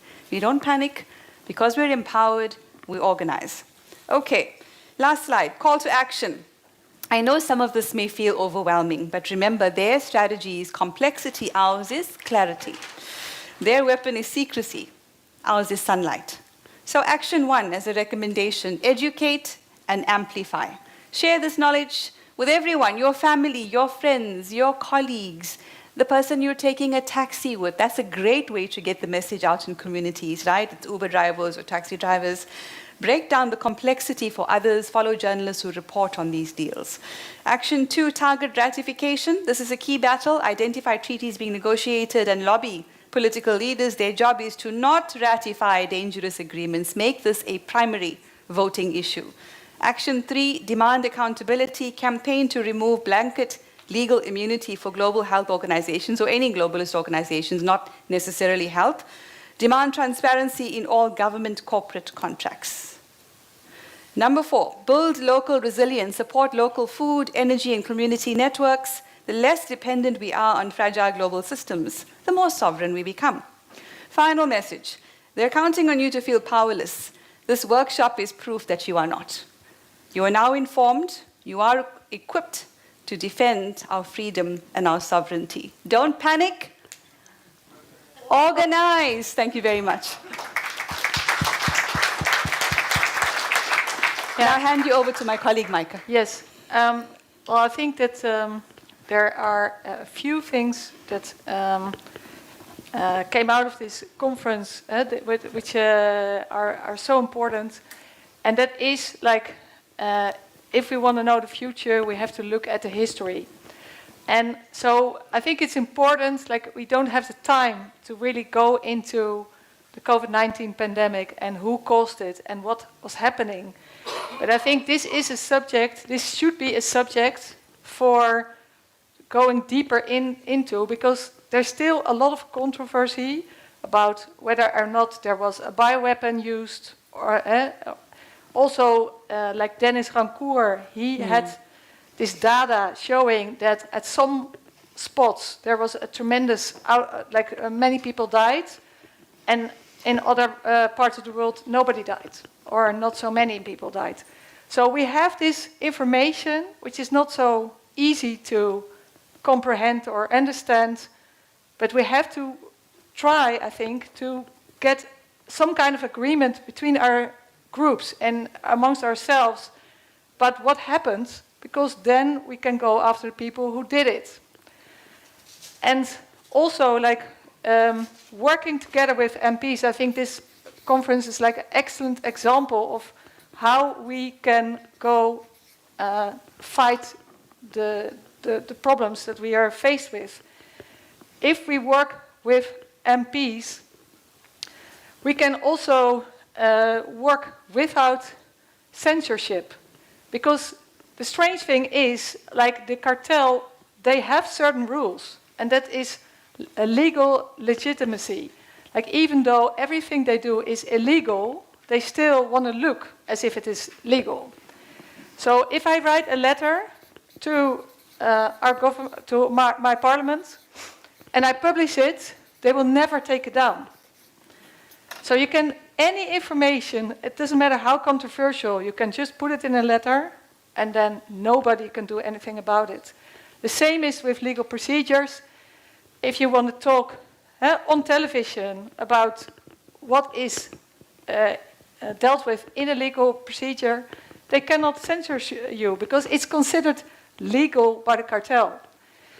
So I think like we have many opportunities to keep doing what we do without being harmed ourselves. And I think it's also so important to help the people who got hit. Like, for instance, Rainer Fulmich. He's still in a prison in Germany. And it's a perfect example of how a lawyer is prevented from doing his job. Like doctors were prevented from doing their job, or nurses, or anybody, or journalists. Like at the moment, I'm doing a court case against the courts, because the courts don't allow free journalists anymore as journalists.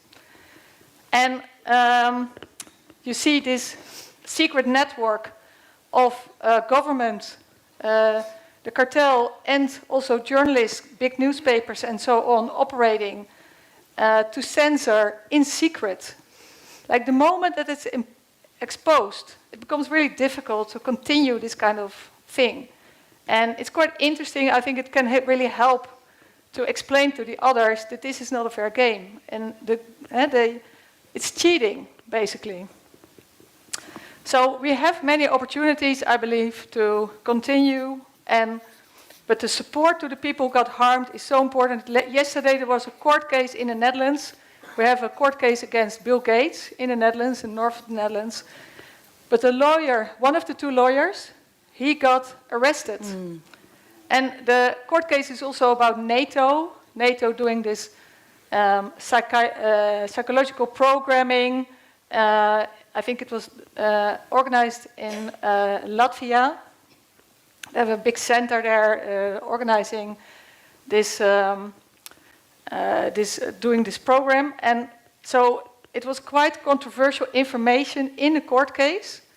And also some other really controversial information was put before the court. And a few weeks before they had a new court hearing, they arrested him. And also some other people in the North of Holland saying that they would attack the government or whatever. They didn't find anything. It only dealt about a conversation which was apparently overheard, fantasizing about perhaps doing something, but just a thought spoken out. So the lawyer is called Arno van Kessel. He has been in the most secured prison in the Netherlands, in Vught, where like drug criminals, who are the most dangerous ones, are being kept. It's a very strange prison as well. And he requested yesterday for his freedom, but it was denied. So he has to stay for another 3 months there for basically just fantasizing about that maybe something should be done against NATO. Can I input shortly? Yeah. That's what they're calling a thought crime. Yeah. Right? And it's how the surveillance system is increasingly being built around us through Palantir, etc., where thought crimes are a problem, where they monitor you, and if you happen to look unhappy or angry about something, maybe your parking ticket expired, then you're a threat to the system. On NATO, there was some high-level guy, I can't remember his name, who basically said that NATO should be turned against anti-vaxxers. Is Estonia a member of NATO? Yes? You should think about that. Go ahead, Micah. Well, yeah, of course, I've done some investigations on this CETA agreement, this Canada-Europe trade agreement, and it turned out that there were some multinationals behind it, like Shell, Goldman Sachs, and so on, and above that, the Trilateral Commission. And I think the way that they organize everything is making this combination between health and military. So it's also a NATO project. So everything is secret because it's a military purpose. So I also did some investigation in the Wuhan lab, and it was also a military purpose lab. It was also a military lab from China military. So basically, it makes it very easy for them to keep everything secret, but of course, it's very strange to realize, but it's not a war between states, it's a war between them and us, the human population. And there are many books about this, but it's quite strange because nobody wants to know this, of course. So, Great. Any thoughts, questions, or ideas for Micah? Anything? Yeah? Okay. We are exactly on time. Go ahead, gentleman at the back. Thanks. One thing about this organizing and thinking about what is important. So we need people, we need their awareness, and we also need money.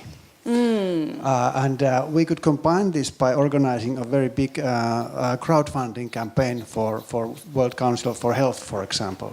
Yeah, excellent idea. Let's applaud to this idea.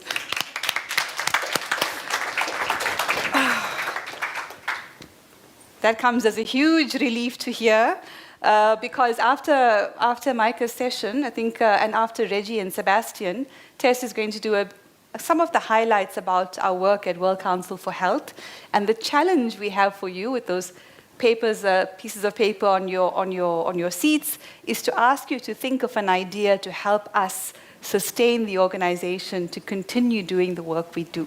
So we'll get to that shortly, but I think we're complete. Yep. Thank you very much from Micah and I. Thank you very much for your contributions. And we'll hand over now to Reggie and Sebastian for the last segment of the workshop part of today's conference, which is on socioeconomics. Okay, hello everybody. Sebastian and I are going to be making a short presentation on socioeconomic issues concerning the globalist takeover, pandemics, etc. And so we're going to be focusing on CBDCs, digital IDs, and smart cities. Now, before we start, I just wanted to mention to you, these documents all look the same because they all have the same logo. This is the Anti-Globalist International logo. But there are 3 of them, and they are completely different. One is called, Will the New Pandemic Treaty Become a Tool for Globalist Control? And it's a 2-page summary of the main problems in the pandemic treaty. I read the pandemic treaty several times, so you wouldn't have to, and distilled the problems down to 2 pages, okay? And then I have more of a zooming in, the perils of the pandemic treaty, pathogen access and benefit sharing system, and the WHO biohub system. So this is a deep dive on what I was just telling you about yesterday with the World Health Organization sharing out all of these pathogens to labs all over the world. 2-page summary. And then here, this one is the WHO's amended international health regulations, issues and concerns. And again, the amended international health regulations is a long, complicated document. I have read it and all the drafts leading up to the final one that passed and distilled the main problems of it down to 2 pages. So these are 3 different, all different, and also very valuable, I think, documents that are back there for you to take. Okay, so now let's talk about, remember yesterday I said I wanted to talk about smart cities and didn't have time? Well, at 10:30 last night, I was asked to co-lead this, okay? And I thought, okay, here's my chance. Now I get to talk about smart cities. So let's just run the little clip about smart cities. This is Christine Anderson, great, famous MEP, anti-globalist MEP. A 15-minute city means basically a neighborhood where you can reach everything you need within a 15-minute foot walk. A doctor, grocery store, and so forth. However, if you now fancy another store, and it does not happen to be in your neighborhood, you won't be going to that store anymore. Total control is what we're talking about. Once they decide you're no longer allowed to leave your 15-minute immediate area, they don't have to fence it in or anything. It will be done via digital ID. With the social credit system, kind of Something maintaining like that. compliance. Yes. And there's pilot projects already going on in Bologna. It's called the Bologna Wallet. And in Vienna, it's called the Vienna Token. It's voluntary for now. And it's only pretty much enticing people to get some ticket for a little less or something like that to go to theater, something like that. But soon there will be a time you don't have a choice anymore. You have to have this digital green certificate, this QR code, whatever. And then Okay, I guess it's cut off short. All right, so I want to explain the relationship between a 15-minute city and a smart city, all right? So the 15-minute city is what MEP Christine Anderson was just describing, and this is not theoretical, people. This is here are major examples. Paris, France is instituting a 15-minute city. Milan, Italy, Barcelona, Utrecht, Netherlands, Copenhagen, Denmark, and then other cities include Melbourne, Stockholm, Bogota, Buenos Aires, Portland, Cleveland, and Oxford. That's right. There was a huge controversy over. I don't know why it doesn't list Oxford here. Maybe because it was defeated or they turned it around. It's still happening because I know that there was a lot of controversy. The last one is Tallinn. Yes, Tallinn. Okay. All right. So there is, there's an organization of mayors. It's called the C4 Cities Climate Leadership Group, with a global network of nearly 100 city mayors promoting climate action by 15-minute city. So the idea of a 15-minute city is that you will be able to walk or bike within 15 minutes of your home, and that everything you need will be within 15 minutes. So your doctor, your dentist, your grocery shopping, your school, your work, your everything is going to be within 15 minutes. So what's the point of that? Oh, it's to reduce climate change. What's the result of it? You won't need a car. So what does it mean if nobody has cars? It means that you can't escape. All right, you can't escape. So it's actually okay. So that's the 15-minute city. Now let's look at the smart city. The relationship. Okay, 15-minute cities can only be a 15-minute city if it's also a smart city. So what a smart city means is there will be surveillance cameras on all the corners, and I don't know if we're going to get to the point that Larry Ellison wants us to get to, where every one of us will be wearing a body cam at all times, but ring cameras on the doors, everything, so that. Because the only way they can stop you, or the only way that they can keep you within your 15-minute quarantine, is if they can track you if you leave. All right, so you got facial recognition on all the corners, so that and also license plate recognition, so that you are being tracked at all times. And so that if you walk out of your 15 minutes, number one, you can be stopped by the police. All right, that's one thing. Or maybe your digital wallet just will stop working in any way. You won't be able to buy anything, whatever. Okay, so you can only have a 15-minute city if it's also a smart city. So that's the first thing I wanted to talk about, and then we can talk about action items concerning stopping your city from becoming a 15-minute city. I bet there are plans for 15-minute cities in every city that everybody lives in here, okay? Now, the second thing I wanted to talk about, which I didn't have time to talk about yesterday, is the digital ID, the digital wallet. I mean, I did talk about it, but I wanted to just show a video that I didn't have time for yesterday.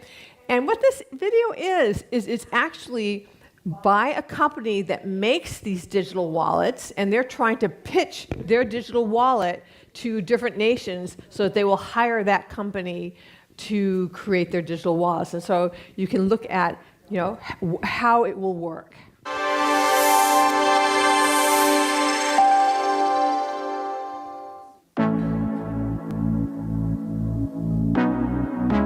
Hello, everyone. Meet Lucy, student in psychology. And me, her digital ID wallet issued by the government to offer a wide range of identity services. In fact, I'm a handy way of proving and protecting her identity both online and face-to-face. Let's have a closer look at what I can do. I can help governments to better communicate with citizens. Right now, I'm reminding Lucy of the appointment she needs to schedule for her mandatory vaccination. Time to go to her exam. Lucy is a bit stressed out. I'm here to make it easy for her to prove she is the right candidate, with a quick and secure connection between her phone and the examiner's.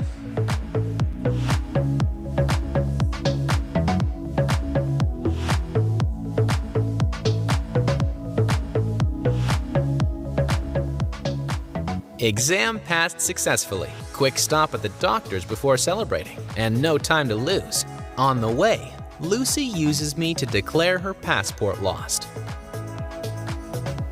She needs it for her upcoming road trip. No issue. She can request an emergency digital passport without having to go to the authority office. I make official admin a lot smoother. And that's not all. I can also help Lucy request a birth certificate, pay her taxes, or prove who she is when onboarding to new services, such as opening a bank account. I allow Lucy to certify her healthcare coverage entitlement. She's able to decide whether to authorize the doctor to access her medical records or not, ensuring her control over her personal data. Lucy needs one more thing before being all set for her trip to Australia: renting a car. I help her share her driver's license credentials online so that she doesn't have to wait hours in a queue to collect the car when she gets to Brisbane. The rental company benefits from secure and accurate information, and Lucy from a smooth experience. Lucy's friends are waiting for her inside the bar. To allow her to get in, I simply generate a QR code that proves Lucy is old enough, so she doesn't have to share all her ID details with the bar staff.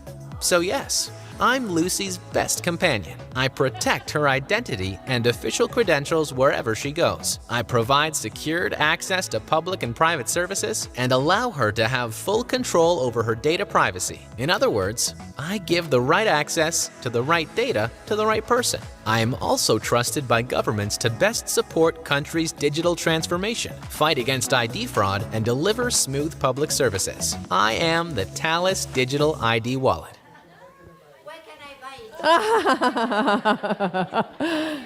Yes, go ahead. Thales, he said. It's a weapons manufacturing company. Its weapons are being used in conflict zones around the world. So you can see what they're doing here with security and military-industrial complex. Exactly. So this is what they have planned for us, and these plans are actually quite well down the road. I mean, it's not like the technology for this exists, and right now, I told you yesterday that on June 5th, 2023, Tedros Ghebreyesus, the Director General of the World Health Organization, launched the Global Health Certification Network, which is just like this. But then there's the EU Digital Identity Wallet, which is scheduled for a wide rollout in 2026. China has launched its national online identity authentication system. And in the United States, we have a push for mobile driver's license and real IDs. So this system is coming right down, and he says, oh, the Thales digital wallet, it would be Lucy's best companion. Well, let's say she had decided not to take her mandatory vaccine. Do you think she would have been allowed to take her test? I mean, do you think she would have been allowed to get into the bar? Every single other thing that she would have wanted to do that day would have just been turned off. And who knows, they could freeze her bank accounts and her credit cards as well, not allow her to pay her taxes, etc. So this is it's a tool of mass surveillance and total control, and it's rolling down on us very, very quickly. All right, did you want to take it from here? Yep, sure. I'm still mind blown by that video, actually. I know, isn't that an amazing video? And I think exactly what you said, that it's the weapons manufacturer, the military-industrial complex. I think it's not a coincidence. It's the fact that it's still part of the same globalist agenda. Okay, I'm going to move a little bit to CBDC, which is still very closely related to the digital ID. I think from a mechanism point of view, from a technology point of view, it's a similar idea. But I just want to start with cash. Like, what exactly is cash? Why is the elimination of cash such a big deal? And even though for us, like, let's say I'm guessing, but probably 80%, 90% of our transactions are with our card, cash still needs to be in a secure and safe environment, economic environment, because it allows us to have that option to have a private and untrackable transaction. Otherwise, everything we do, everything we spend is basically us giving information about ourselves to someone else, to a foreign body, to a foreign government, to a foreign, yeah. So with cash, despite the fact that there's no intermediaries, however, with the CBDC, it's basically the idea of completely getting rid of that, let's say, area where nothing happens, right? Where you can't see what's going on. So this is the main problem here, and just so many thoughts at the same time. I'm thinking about how decorative the language on that video was just now, how beautifully it's presented, how everything is about convenience, everything is about bettering your life, how to make life easier for you. I think with the digital euro, I mean, I've been following the digital euro project quite closely, but I'm guessing other CBDC projects around the world which are slowly becoming legislation or at least implemented follow the same approach. But again, it's that decorative language that we have to be so careful about. Fighting fraud, making your transactions more secure, making your transactions easier, convenient. And I think this is a problem as well for young people. Young people really like convenience. And people don't even take their wallets anymore. People are paying with Apple Pay. So it's very easy to get that CBDC right into your daily life. And I know from I wanted to actually quickly, from a quick economic point of view, it was from a recent report published by the European Central Bank.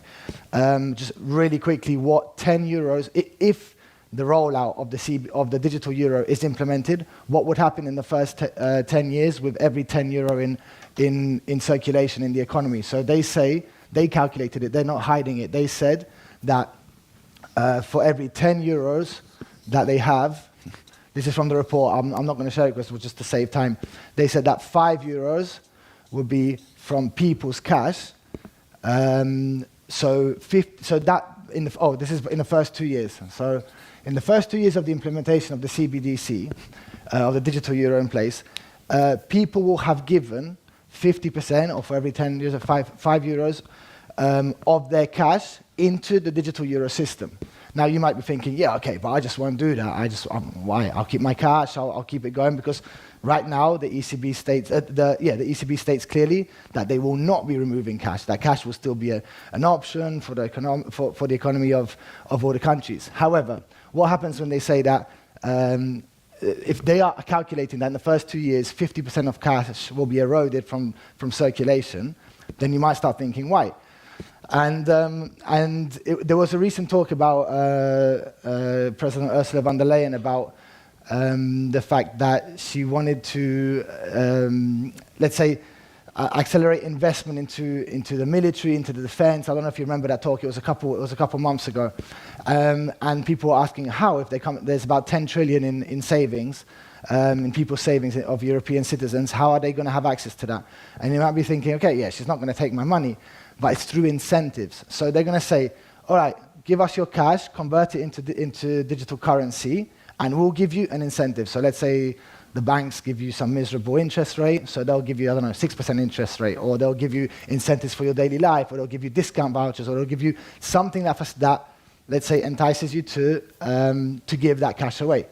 So that's what they calculate that the first 50% of the society will be. Then the next 3 or 30% of the society will be transfers. So you will be thinking, okay, what's the point of having it on my bank account, on my normal, let's say, street bank account, commercial bank account, when I have so many more possibilities if I have it as a digital currency. I can, and then again, they will make the rollout in such a way where it will overpower the possibilities in comparison to your normal commercial banking.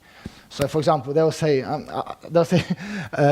if you have a digital currency, you will be able to, have a better deal on flights, or a better deal on hotels, or a better deal on less petrol. You'll be paying for less petrol. So people will start transferring their money from commercial banks again to the digital wallet.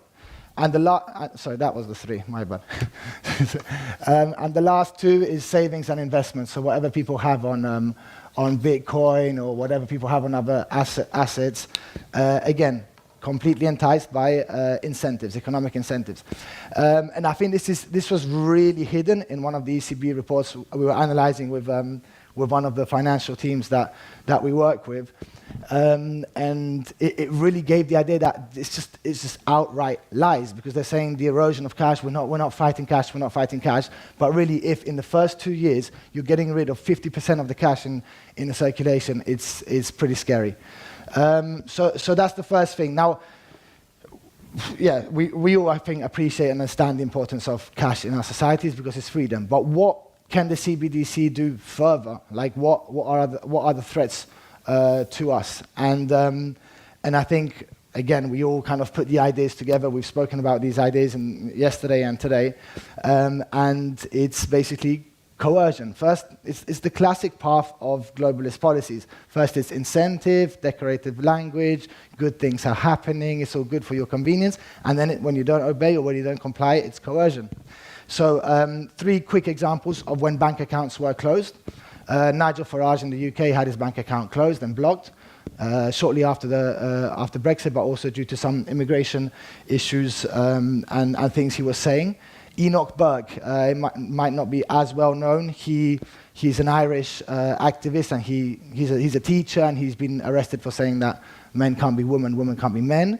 And he's had his bank account blocked completely now from the he can't use his own money. He's using his family's money.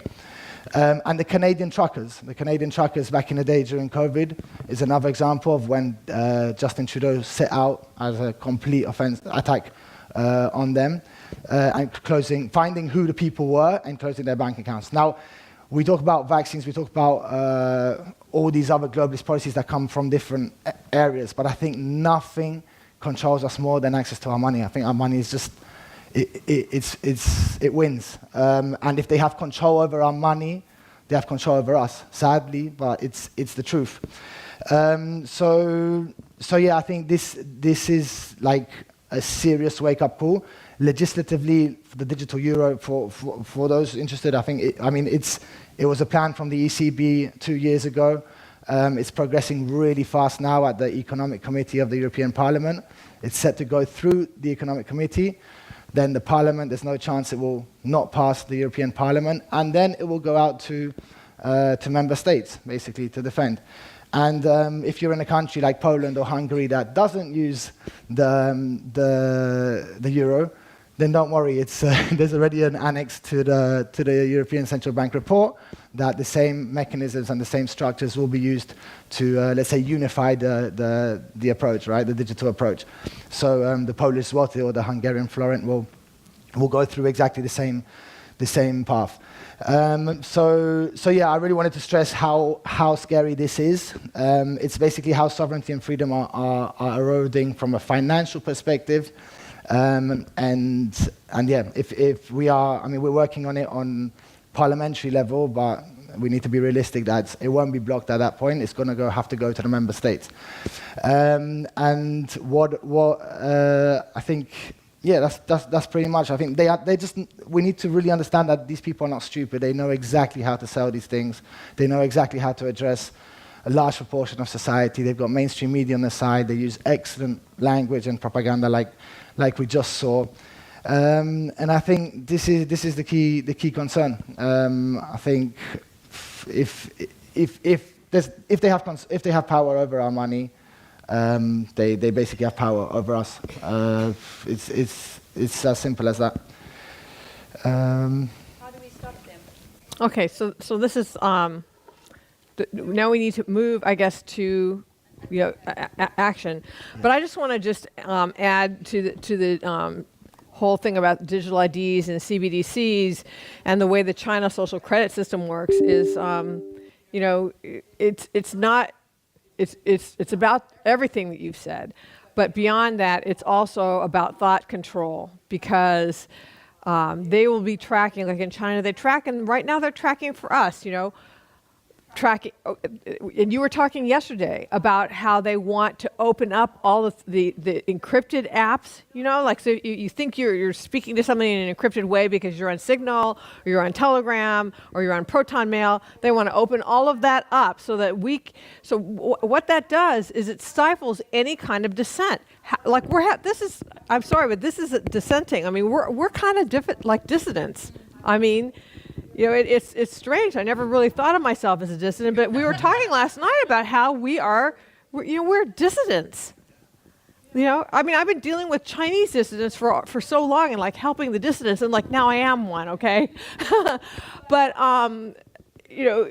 if they're tracking all of our encrypted communications, they're tracking, of course, everything that's public on social media.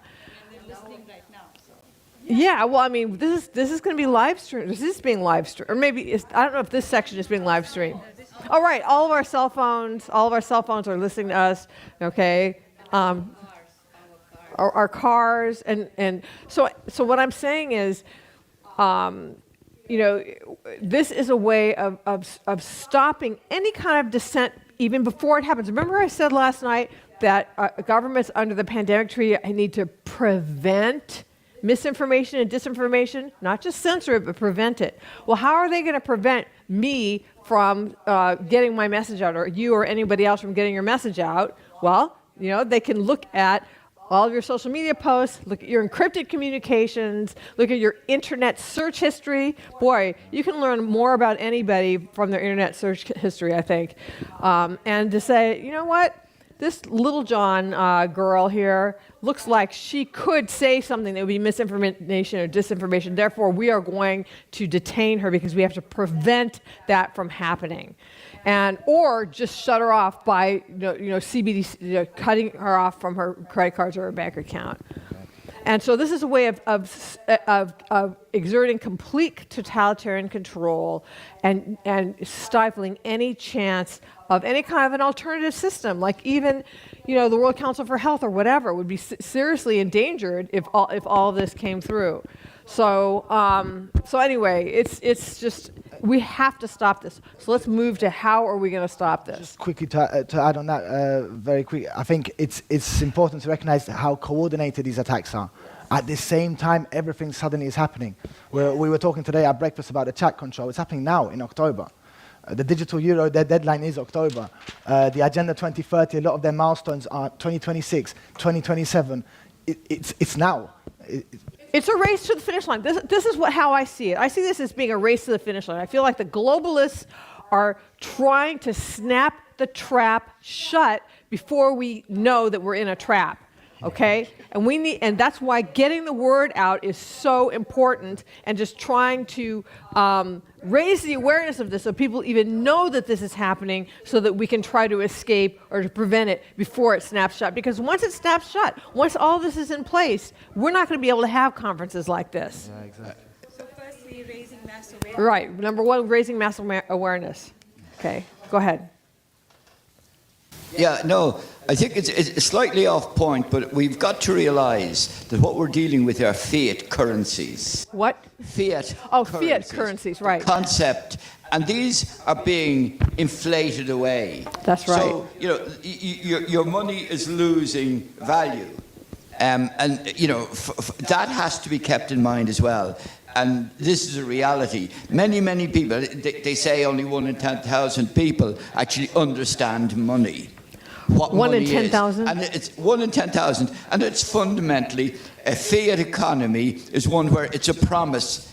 It's by decree. That's what fiat means. So right. Our money is being, inflated away. And the inflation is never what they publish. Exactly. It's kind of twice what they publish. And that's why my advice to people as an old man would be to go into an alternative, like That's gold right. and silver, okay. like precious metals. It's a different thing altogether, I know. I'm not giving anybody any advice, but I have invested in silver, and I also have invested in real estate.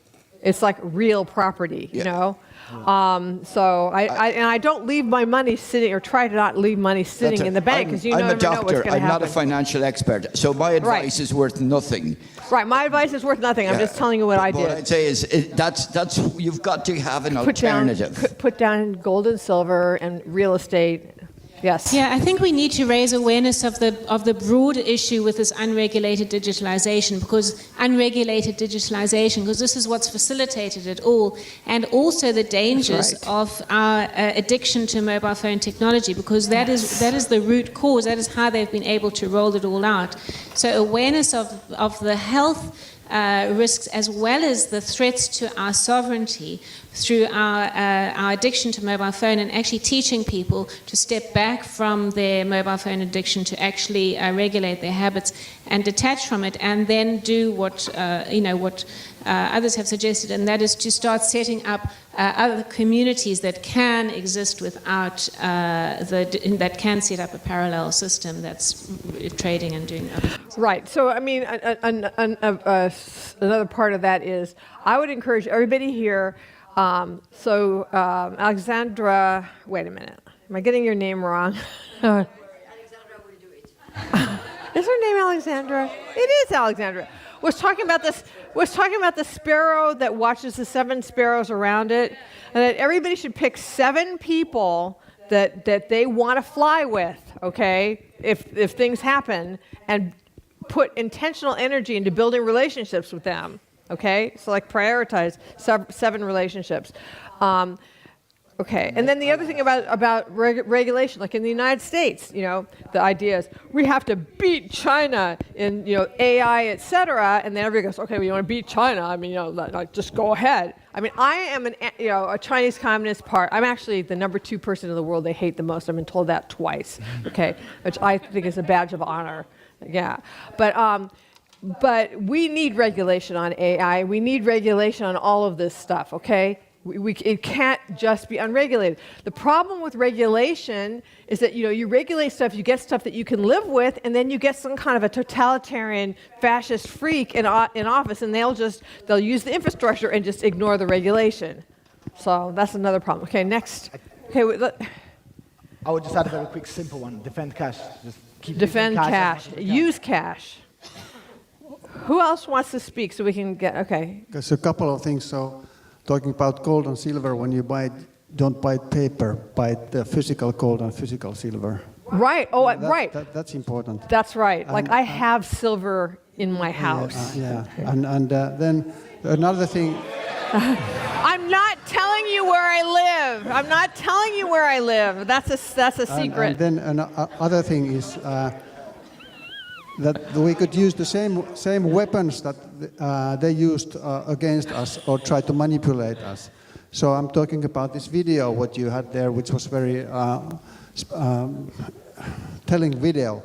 And imagine if you could make an anti-video like that when the IE says there that now you have to take your compulsory vaccination, and then she refuses, and then she goes and tries to do everything else, and she couldn't do anything. Right, exactly. So if we could make videos like that, that would really open people's eyes. Right. Yeah, that requires financial support as well. And so the crowdfunding. These are things that we can all do with that. But I'm just going to share this Safe and Sound meter. And test your own, the electromagnetic fields around your own body, around your phones and that, because I think part of it is the fact that we're not aware, we're not monitoring ourselves, so we don't know what exposure we have. And when you are aware of the health risks of these things, you don't want to be near them, and we'll get people taking off their Apple watches and that sort of thing. We have to get people off the digital tech. It's really dangerous for health. So I'm going to pass this around.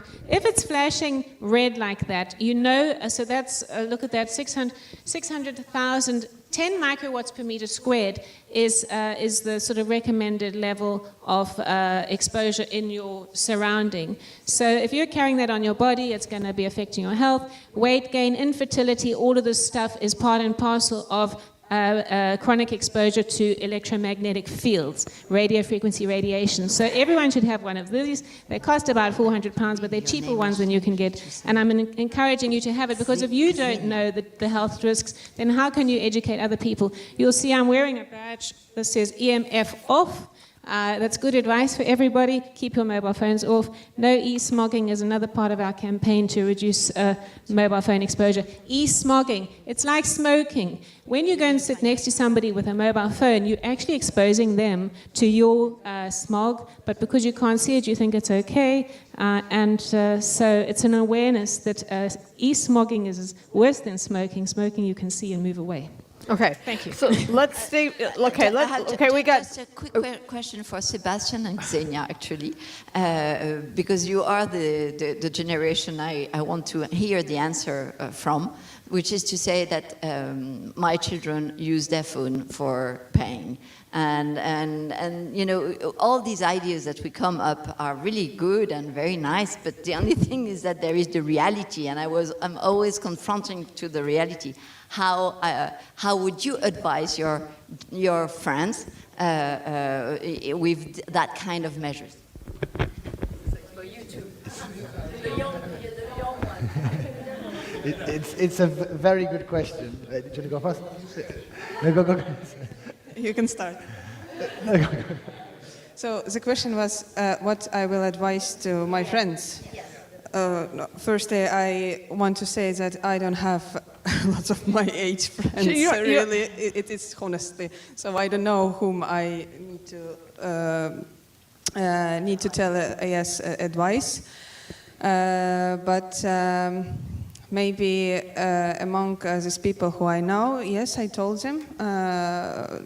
I mean, my family friends and friends who I know through the medical field, like-minded. Yes, we share these advices, but I just feel when I am talking something, for example, to my course mates, I tried it maybe a year ago, 1.5 years ago, but I see that it's not point.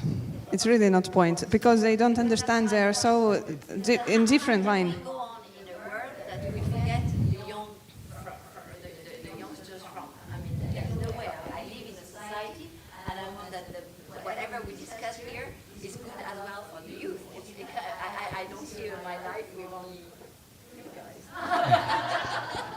Because even the word holistic is for them it's something that you know it's quite a fancy word here in Estonia. So it's very, sadly our generation is a bit lazy and very susceptible to mainstream media. It's very difficult to push these things, like Xenia said, to push these things for them to understand, for them to comprehend, unless you just simply go hard and say, look, this is about to happen, you've got evidence A, B, C, these are facts, these are reports that are coming out from legislative institutions, from projects that are about to change your life, and that's it. But people are not awake.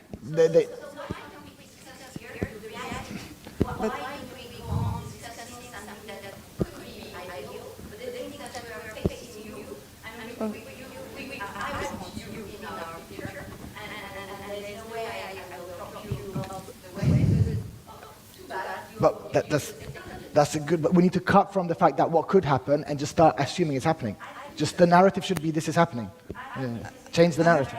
For example, I have my personal Yes, go ahead. Yes, something that is real now for me and what is happening is that we monitor our babies. Young parents have a monitor in the bedroom, and they are monitoring the baby, how it works, how it moves, how it is, instead of just going to look. So this radiation, you know, that newborns have already from their parents, like a new modernity, is really baby we monitors. Need to discuss that as well. Baby monitors. Can I share something too? Okay. So, yes. Oh wait, who's speaking? Who's speaking? Oh, okay. Hi. For example, telecommunication companies already 4 years trying to switch me to 5G. Saying that it will be all very fast internet connection, and I still keeping 2.5 at home with them. So for my child, it's more safe than 5G. So it's one way how you can do it, and also to your phones at night, switch off or put on airplane mode. Yeah, flight airplane mode, yeah. Or even you can have a metal box. I don't know how it's in English. You can how? Yeah, you can put there and don't have explosion. So there is some things you can do. Okay, Faraday bags. It's good to also think about, airplane mode. Yeah. Yes, back here. Take away the Wi-Fi. I tried to find out how can I affect young people in Hungary, and I talked to a few young people, and what I received was absolutely upsetting. they say that they talk to each other on topics of no importance, this virtual, this and that, and as soon as they try to warn their friends about these real dangers, they are basically told to shut up and don't disturb them with such things. So there is a wall even before these ideas get, and that was about 3 or 4 maybe 20-year-old or younger Hungarians. I have only one success. My brother has 5 kids, and one of them doesn't have a Facebook account and understands these things, but the other 4 are just like everyone else. So I think it's a real serious issue, and what we need to do is to find a way to talk to the generation of like from 12 to 20, something like that. And I tried that, and I find it almost impossible in Hungary so far. Super quick, just to jump in here. Back to just what Alexandra said, I can give you an example of how young people think. So my brother-in-law, he lives in Spain. In Spain now, there's a restriction to take €3,000 maximum out of the cash machine. Otherwise, you have to declare and give a whole declaration to the government on what you're going to use it for. So I'm like, bro, can't you see what's going on? If you want to pay, he paid his last car in cash. So what are you going to do now? You can't pay it in cash. You've got to tell the government you want to buy the car. And then slowly starts understanding what's happening. But it needs to get to that stage for them to understand and realize. Well, in the Netherlands, there is now 200 cities are being turned into smart city. And a friend of mine is doing giving presentations in every city. Wow. Also in the city where I'm a lawyer, I didn't know anything about it. Nothing. It was kept secret completely. But the strange thing is they put it in a kind of climate change and also digitalization agenda. And what her experience is called Maartje van den Berg. Called what? She's called Maartje van den Berg. She's the March for the Bear? Yeah, Maartje van den Berg. That's the name of my friend. Oh, okay. It's a Dutch person. Maartje. Maartje, she found out that the mayor, during one of her presentations, the mayor was there as well, but didn't know what was happening, and being completely stunned to hear what was happening in her own municipality. So they sell it as digitalization, but they hide the cameras in the lamp Street lights. So everything is multifunctional, and it's just mind-blowing. And I've been participating with Maartje in my own city in this presentation.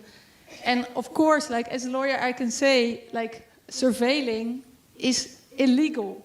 So it's completely illegal to surveil people 24/7. And they know it's illegal, but they still do it. So it sounds to me like that they have just completely just skirted the political process, and they're going through the public works department of the people who are putting up street lights or something, not even going through the city council or anything like that. Oh my gosh. Okay, yes, back here. The same in Latvia. Yeah, I just agree with colleagues, and I can tell you I have 3 daughters, 20, 15, and 6, and I see how they are already gadget addicted.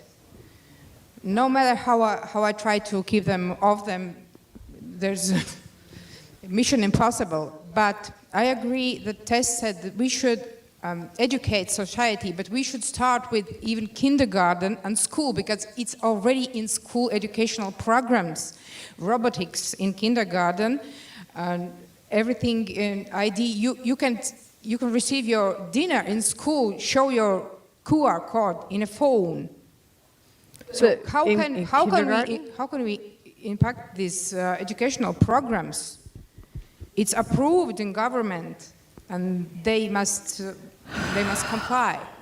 So we should think from this side how to change it with programs and everything. Okay, you got to write down change programs in schools. Yeah. Wait, back here, Kevin. Yes, I would like to come back to the most important part, which is youth. Just say, also maybe... Wait. Kevin was speaking. Which is youth and the future. And I believe myself and Xenia and Sebastian are the future, with all respect, of course. And Varro yesterday asked me a very important question, which is, how can we convince the youth to listen more? And I noticed yesterday when I was going to bed that when was the time when I started to pay attention to all of this? Like, as we can see, I'm probably almost the youngest person in the room. And why am I here? And I noticed that the answer is when I unclicked and I came out of the script, the autonomy and the automatic way of living. So I think the most important question from me and the answer to Varro is, how can we get the youth out of the autonomy and the script of automatically living? Well, how did you get out of it? Like you said, you just got out of it. Well, how did you get out of it? Why did you get out of it? Well, it was a pretty rough landing for me. It was, of course, drugs, but I think there's a better way. So in other words, you... No, so what you're saying is that you had a very rough landing because of drugs. Yes. See, unfortunately, that's the kind of thing that it often takes, is for some kind of a catastrophe to happen in somebody's life before they will... But I've also tried, with all of the knowledge I've gotten in 8 years or 6 years, to try to convince my friends, and half of them have come with me in the sense of understanding that we need to pay attention, not just sit on our phones, drink beer all day, have parties and stuff, and do stupid stuff. That's the point. And it takes a lot of energy. I've noticed it's so much energy to get through that system and security layer they have here, that script that is running in their brain automatically. It takes so much effort. And I've seen some of the friends still fall back to the old self. And some of them have been keep pushing, and they have thanked me that it was necessary. And we need more stuff like that. Because I really believe that this here is great, but we need to talk, how can we affect the youth now? Because they are the people of internet, and they are the people who we can get to vote. And with all of their votes, we can turn this around really quickly. Yes. Well, wait, you had a very large percentage of success. If you had a 50% success rate, that's probably the best in the country. And maybe you can start something, for the youth in Estonia. We have started. We are currently launching a community called Fullgevity, which also Meme talked in the beginning yesterday. We want to gather as many people as possible with like-minded as we are here, and inform them even more and bring new people and keep informing the new people that we need to change what's happening. Otherwise, it's going to be a hell. That's great. Yes. That's great. Yes. I would like to make a comment on this about the younger generation, because I think they are the hope, and I think that when you say that they are living on the internet and they are almost doing anything and they don't question anything, that's not the truth. I could tell a short story about my son. He's 28 years old, and he has he's grown up in the southern of Stockholm, and he has always stayed with the same friends that he met in kindergarten, and they have it's 10 boys, and no one of those has taken the vaccine. No one. No one has taken what? The vaccine. They didn't take. Vaccine. No one of them took the vaccine. Wow. And they are not. They are not academics. Some of them, but a lot of them are not. They are listening to podcasts, and that's quite huge. A lot of people in the young generation are, and they know that the podcasts are. It's subjective what they say. They know. They have learned how to not swallow everything. So I don't agree that, I think that a lot of people in the young generation know that the emperor is naked. I can also tell you when it was the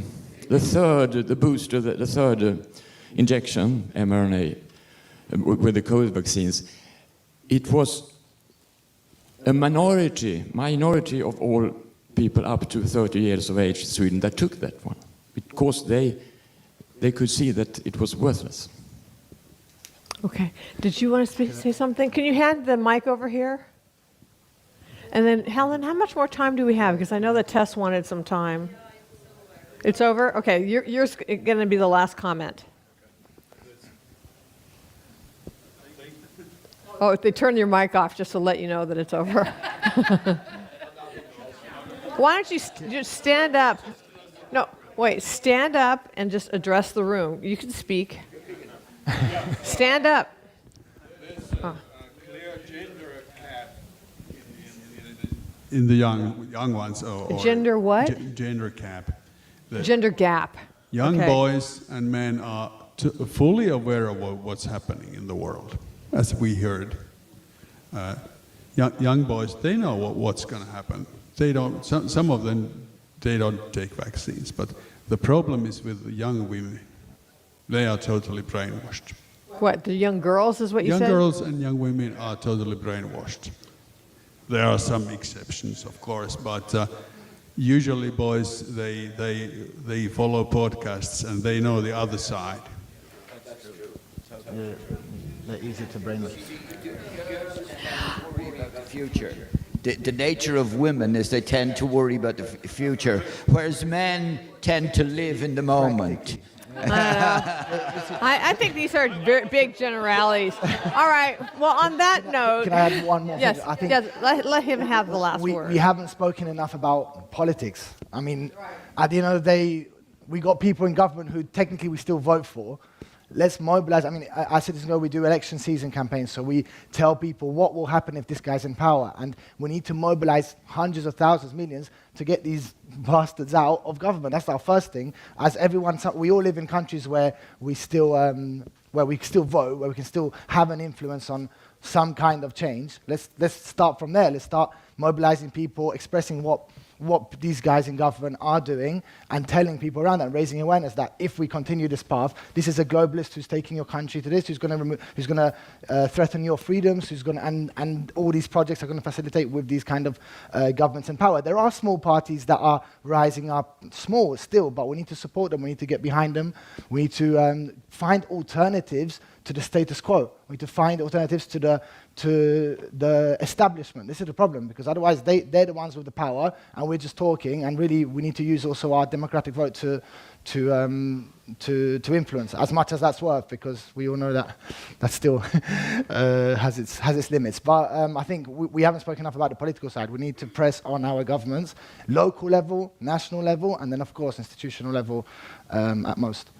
Right, I agree with that. And we've had tremendous success in the United States using political pressure to get the United States to defund the World Health Organization and ultimately to withdraw from the World Health Organization.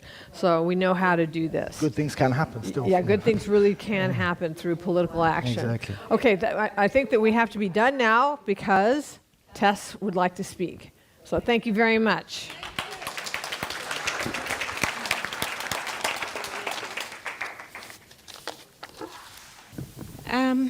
I wanted to really just round up with some solutions, just to highlight again that the solution to the organizational solution to this concentration of power, this monopoly power that we're facing, is decentralization. So we need country councils, we need town councils, we need community councils, we need people taking responsibility for their health. And so I just want to highlight again what the value that World Council for Health brings in that, as a decentralized, I'm just going to change the format, as a decentralized council, we have international collaboration. We can, we can discuss what's going on. We can promote health and choice. We can share diverse solutions to toxin damage and any future emergencies. We can facilitate research with no conflicts of interest, and we are doing so. We have a detox and well-being study at the moment going on. Also, decentralized World Council for Health enables collaboration on legal and lawful actions. So together we can prevent the abuse of future emergencies. We can safeguard human rights, freedoms, and sovereignty. We can facilitate an international network and actions to counter globalist overreach and these coordinated campaigns against digital IDs and so on. So please work with us. And also remember that it's not a top-down centralized thing. It's everybody shares and it's valued. So no country council is going to be telling another country council what to do. It's all, the country councils are autonomous. Ultimately, we all are autonomous and sovereign as individuals too. So just to show you a little bit about what we've been doing around the world, I've got just a few photographs that hardly capture it. I just wanted to give you some sense of what we do. We work really hard. This was a recent trip to Brazil. This is the WCH Brazil that's just been launched, and this was an ophthalmology conference, integrative health, integrative visual health. So that's that. Today we actually have World Council of Health London being formed. That's not what you see here, but I just wanted to let you know that World Council of Health London is launching. They've got great speakers, and they're speaking just as we're speaking. They're meeting, so it's wonderful. And in a couple of weeks' time, we've got WCH Florida having their cancer post-vaccine cancer conference, which is very important with amazing speakers.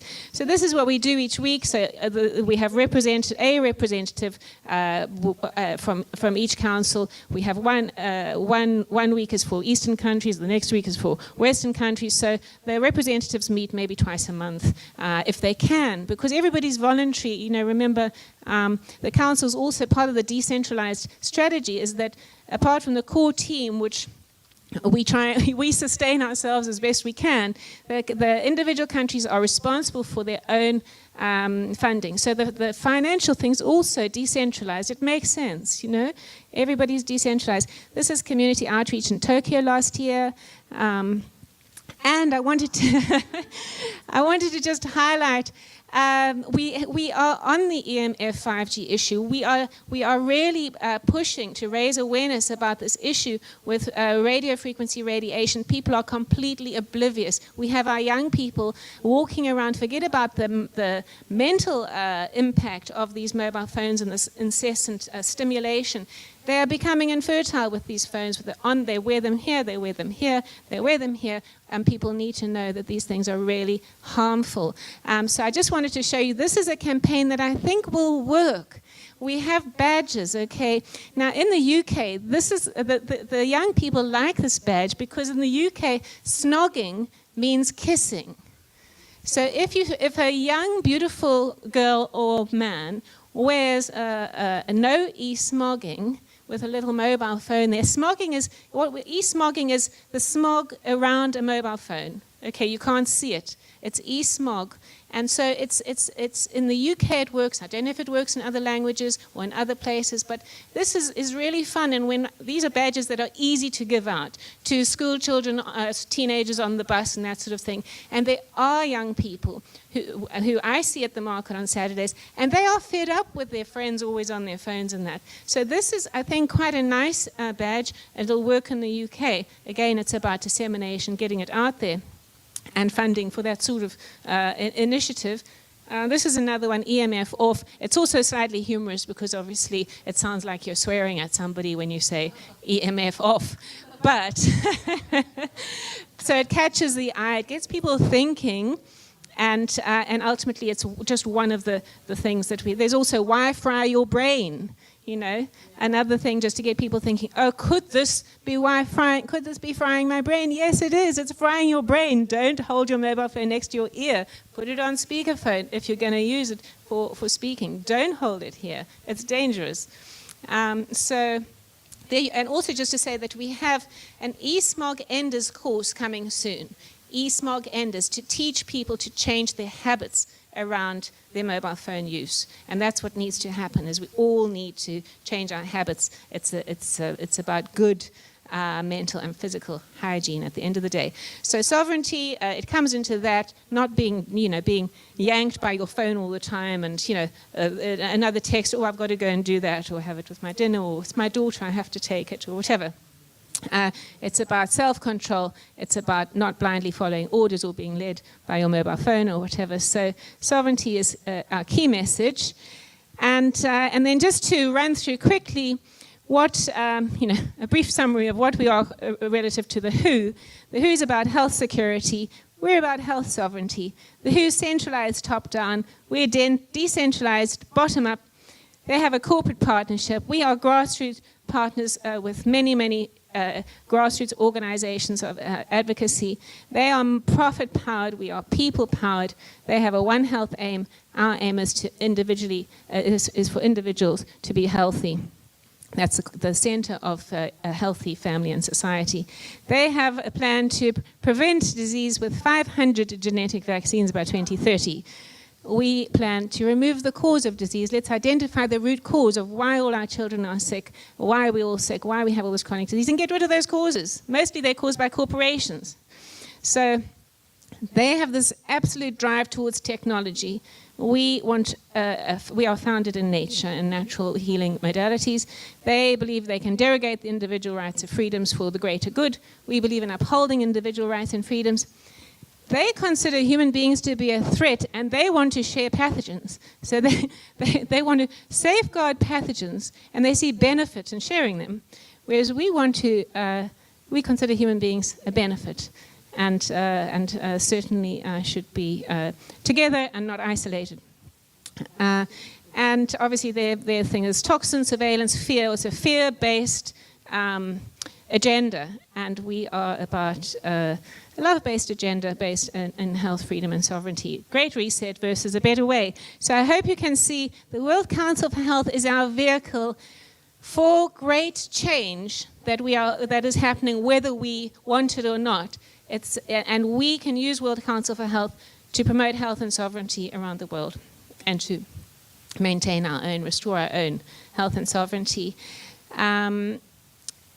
Are you ready for a better way? We use the hand heart as our symbol of sovereignty, and these are the better way principles. Again, we act in honor and do no harm. We use technology with discernment. We value life with meaning and purpose. We are sovereign and we have free will. We thrive together. We're part of nature. We value different perspectives, and we stand up for our rights and freedoms. So there you have it. I want to end with a little song, actually, but I was asked just to share some links for how you can get hold of us. We're on Rumble, LinkedIn, Facebook, Twitter, and all that, but we are increasingly censored. It's very hard to get messages out, which is why the decentralized model really works. So we need our country councils to get their media up and running, both personal and other media. We need them to share our messages, share our Substacks. Please do, and we value your Substacks too. And we really appreciate being able to share the excellent material that you produce. So thank you very much. And if you find value in what we do, please help fund our work. We do have core costs. We can do so much. We have video talent. We could make little videos about with young people. And all sorts of things if we had the funding. So on our website we have a donate button. It's easy to find. We have a shop with some of our products, but obviously donations are very, very valued. And Shabnam wants to say something too. Yes, I have to, because Tess is not going to say it the way I'm going to say it. Okay? And this is why I'm here. We desperately need your help to survive the next couple of months. That's the reality. We do have a funding application we've made to an organization. We're hoping to hear from them an outcome in the early part of next year. But the next couple of months are going to be very difficult for us. And we'd rather not have to stress about how do we pay our people far less than they're worth, and how do we pay the office rent. We'd rather be able to focus on the work that we need to do. the analogy and the parable of David versus Goliath is a very real one. So I can't emphasize enough how much we need your assistance. If you can't donate financially, of course, there's a myriad of other ways in which you can contribute your skills, your expertise, volunteering, sharing our ideas. But the need for financial support is extremely urgent right now. I'm very grateful to Paulie, I think it is, for having reminded us again about crowdfunding. You will find various campaigns on the website that you may want to support us through. And of course, if you have any ideas, there is a piece of paper on your chair. If you think of an idea we haven't thought of yet to be able to sustain and grow, please do write it down and share it with us. We would value it very much. And so would our team back home who are holding thumbs for this excellent conference. Thank you very much. Thank you, Shabnam. So I want to just end with this, and then we can go for lunch. You've all heard a lot of, we've heard a lot of quite scary stuff, and we're feeling, somewhat pacified because we're all together and we've been working together on this, but action is required. And I wanted to introduce you to this word, Ganbaru, okay? Last year when Shabnam and I went to Japan, we went to this meeting. There were more than 400 people in the room and great speakers, and at the end of the meeting, everybody went, Ganbaru. And we said, well, what is this word, Ganbaru? They said it in unison, and it was so powerful. They said it means let's do our best. So in a better way, which we're all aiming for, all we can do, each of us with this Goliath that we know is, there at our doorstep, is to do our best. It's all we can do. So Ganbaru means let's do our best. And so I can't sing, but it requires great courage to be able to sing when you can't sing. I've asked Sven to assist me in this, but I think you will get the meaning because the message of the song, I think, is valuable for all of us. And we have a chorus that I will put up for you and indicate when would be a good time to jump in. Okay. Are you ready, Sven? It's the same melody every time, so you will... You'll pick it up. Yes. Okay. There was a word I didn't know, and that word was Ganbaro. It means let's do our best. Let's put our hearts to the test. Ganbaro, let's do our best. Ganbaro. For the future we won't rest. Ganbaro. Brighter path let's pave today. Ganbaro. Together we'll find a better way. Ganbaro. Did you know it's Japanese? But you can use it as you please. 'Cause it's time for the world to know the meaning of the word Ganbaro. Ganbaro, let's do our best. Ganbaro. For the children we won't rest. Ganbaro. A brighter path let's pave today. Ganbaro. Together we found a better way. Ganbaro. Our boys and girls we must protect. Our rights and freedoms not neglect. That's why we do our best and put our hearts to the test. Ganbaro, let's do our best. Ganbaro. For the children we won't rest. Ganbaro. A brighter path let's pave today. Ganbaro. Together we found a better way. Do you want to sing one more? One more verse? We have everybody Ganbaro, Okay, but you don't have the text. Let me see. Okay, will you sing this verse with us? Yes, Same everyone tune. sing. Okay, okay. Ganbaro, oh Ganbaro, it's that word you did not know. Now you do, please join the tribe and get with the Gambaro vibe.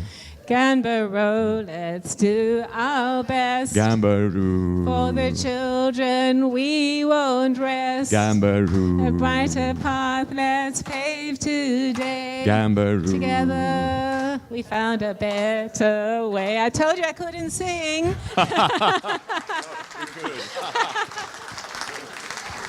Thanks, everybody. Welcome back, everyone, to the WCH Estonia Health and Human Rights Conference held in Tallinn, Estonia. This is, of course, our second day. It's been a fantastic conference. Yesterday, we had presentations from incredible people who feel passionately about creating a better world. This morning, today, second day, we dedicated to workshops focused on health, human rights law, and socioeconomics.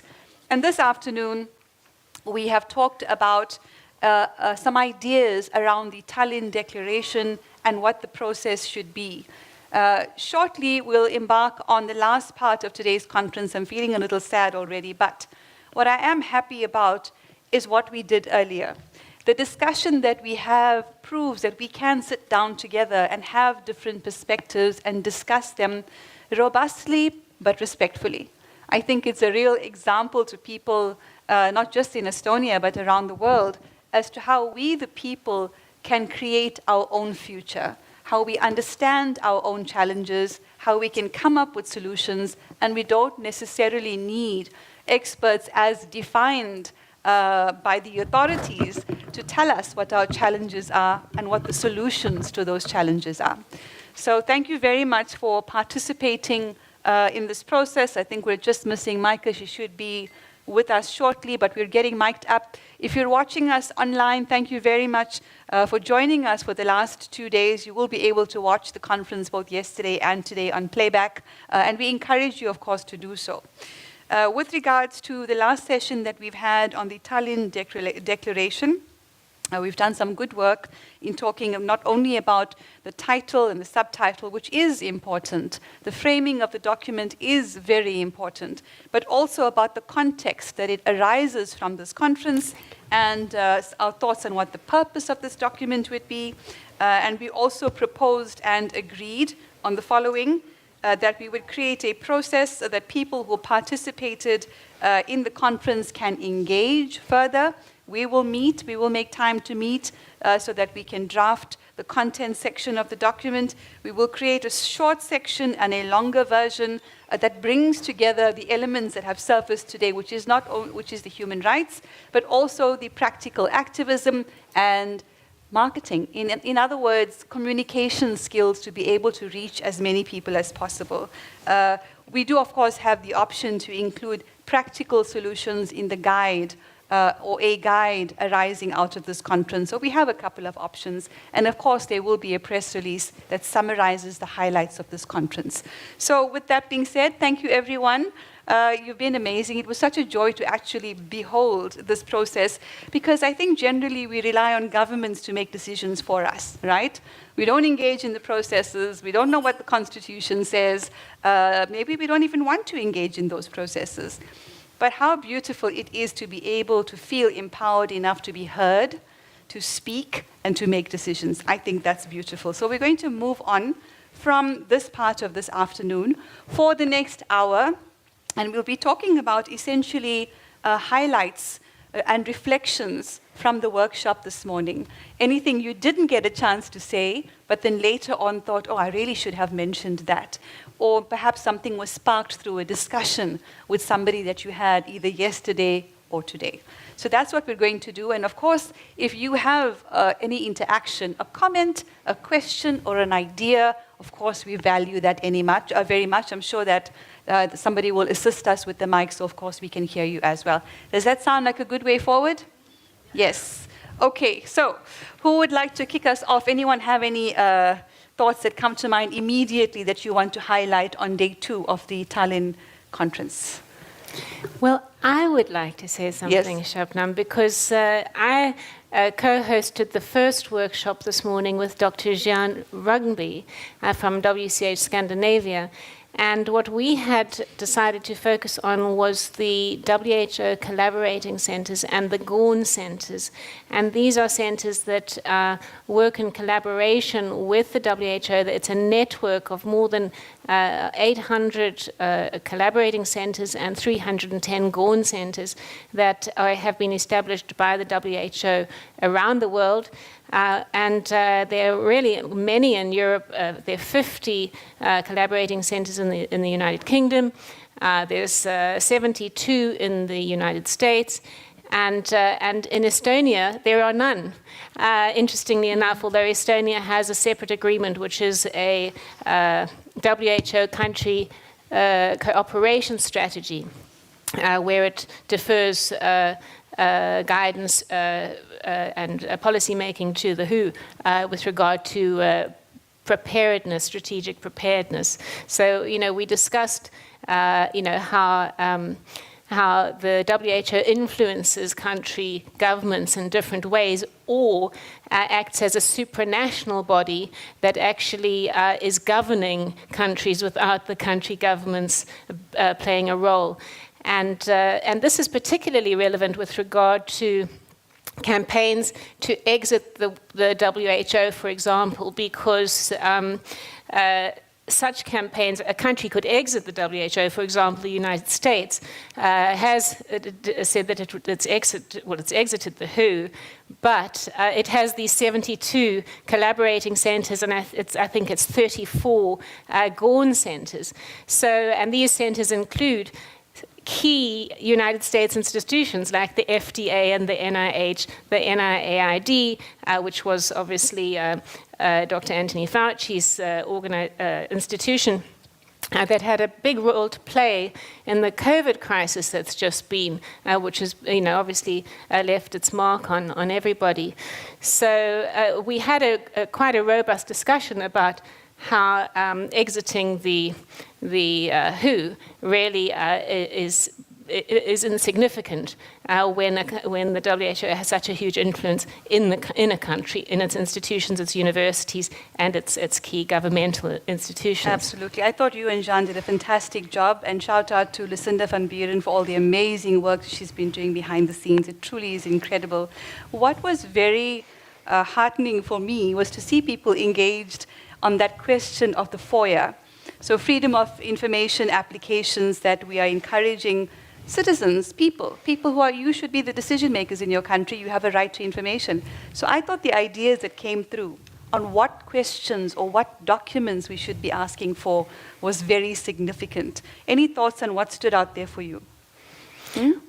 Yes, that session was very interesting, enlightening for me, because in my own country, there were no less than 28 of those WHO collaborating centers with all kind of projects, and it made me curious where these projects are done, and so that was not so surprising. There was certain institutions and universities in my country, but then when I wanted to know what they actually were doing, it appeared that their work plan and their yearly progress reports are confidential, and so there is a link, but it's only accessible for WHO working group members, and so I imagine there's a lot of funding going into those projects, whereas we, as a public, cannot know what they are planning and what they have been doing. And you are a scientist from the Netherlands. I'm a scientist from the Netherlands, so I looked at my own previous institutions, among which is Erasmus Medical Center, and there was indeed a pandemic preparedness type of collaborating center there. But what they were actually doing there and what they were planning is not transparent at all.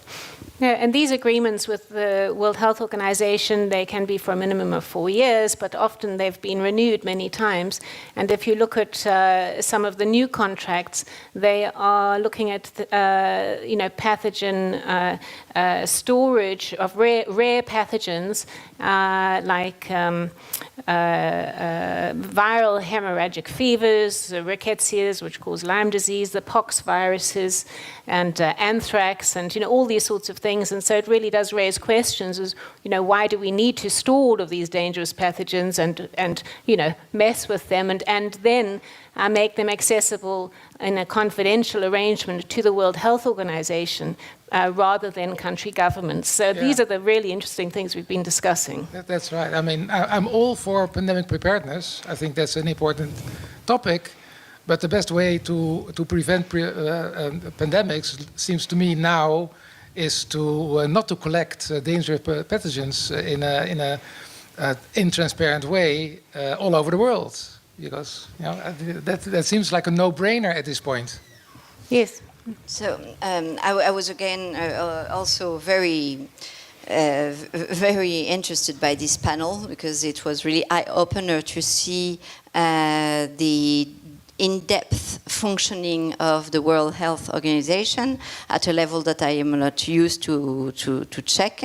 And what was terrible to me was that it was actually completely unscientific in the sense that I did the same, that we reacted the same way, which was, let's see the results, or let's see their current plan, or the details, and we couldn't have access to that. So that is to say that we were under the strong idea that there is an urgent need for a separation between science and politics, science and government. So there is something that doesn't go right, and typically when the politics are influencing the science to the point that the World Health Organization, pretendedly to be for the people, doesn't give access to their ongoing research. So that was one point. Yeah. So in France, of course, we have the great idea to separate the church and the state. Yes, right? Exactly. And I think we need something similar now to separate science from the government or from politics. Because otherwise what happens is that you get some articles reporting on adverse effects of the vaccine that keep on putting these sentences that otherwise they wouldn't get published if they were not, which is, but vaccine did save lives, and this is just numbers that nobody agree on, and so those kind of sentences are political sentences, but they have nothing of science. So that's one thing. The other thing that I was interested by was, so I checked obviously in France, and I was surprised that the people in charge of the French project, the databases and collaborative centers, were not from France. So it was just like, oh, this is a bit strange, because they are in the Pasteur Institute, in French environment, and yet they are not from France. So I look at the technical level, and the technical level, they were in Germany or in different countries. So I was just like, okay, let's see what's going on in Japan. Well, so what I found in Japan is that there was absolutely no Japanese in charge of any of these centers acting in Japan. And Japan is full of brilliant scientists, or medical doctors or whatever. You don't need to extrapolate. And further than that, it was even Chinese. And we know that Japan and China relation has not been so easy in the past, to say the least. And so it was very, do Japanese people are aware that Chinese are involved, and the same goes in France, Chinese are involved with the health organization. So it's one question. And then I want to see the Morocco. And Morocco, again, have brilliant scientists, but no, it was not Moroccan people from Morocco. It was, again, people centered a lot in Germany or in France. And I was just like, okay, so really this is nothing but a local presence of science or medical advice in the country. It's a political instrument to influence the population, which we knew to start with, but it's always good to have evidence of it. Thank you. Great contribution. Any other thoughts, questions, comments on the first session? I would just like to say that one of the most interesting collaborating centers that we looked at, we used as an example, was the Uppsala Monitoring Center. So this is the pharmacovigilance database, the university that has the contract or agreement with WHO to look at the pharmacovigilance data. These are the adverse drug reaction data. And obviously, we've just had the COVID-19 crisis, and we didn't hear anything from them, certainly in the press or public media. There was no information about what the pharmacovigilance databases were seeing in relation to the new drugs that had been rolled out, the new injections that were marketed as vaccines. So you would think that during a health crisis, as we've just experienced, there would have been a lot of information coming from this very important database at Uppsala. So it did raise lots of questions in our discussions about what sort of FOIA requests one would make, certainly with regard to, did they submit audit reports to the WHO as one would expect? How often did they submit them? In those reports, did they say that there were 5 million adverse drug reaction reports, and what should they do about these? This is the sort of information we really need to know as the public, because most people, and I'm sure most people watching, have no idea that the WHO's own data monitoring database has shown unprecedented levels of adverse drug reactions in relation to the COVID-19 vaccines. Yeah, I was also shocked by the presentation of this morning, because I really thought that was in the amendments of the International Health Regulation, which has not been approved on a on the member state level, that it was going to be implemented in the future. I didn't know that it was already implemented. So it turns out that because now in the 24 amendments of the International Health Regulations, it provides for local presence of WHO subsidiaries, so to speak. But now I learned that they're already there before everybody has said yes, basically on a local level. They're almost like backdating it. I know, they're whitewashing what is already there, but without consulting anybody, even the Parliament or the Senate, the Dutch Senate, anybody. So it was a big surprise. Thanks for the big job. Did I understand correctly that Fauci got his center renewed in January 2025?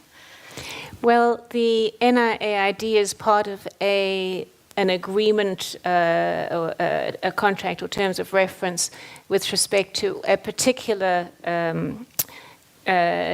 USA collaborating center. So the NIH has had it has a contract to. I think is it the biological standards, so it's to do with vaccines and blood products, I think it was either 289 or 491. So they've had this agreement renewed, and it has a provision for the NIAID, which is Dr. Fauci, who's a very controversial, and many have indicated that he should be due for criminal charges based on what his conduct was during COVID. So it does seem very shocking that since in January 2025, that contract has been renewed for another 4-year period. So yeah, that was really shocking to me to see this grant action. January 27, 2025, if I remember correctly, because I was so shocked. But don't quote me on that, but it seems that that's what it was showing. January 27 of the year, this current year, 2025. Can we take a pause just to hear if there are any comments, questions, thoughts, ideas from our audience, the people who are with us at the conference? Were you surprised by what you heard this morning, or did you feel like, well, it's just business as usual in your country where these systems exist, you don't know about them, and then you have to rely on an organization that you trust to bring this information to you? Go ahead, John.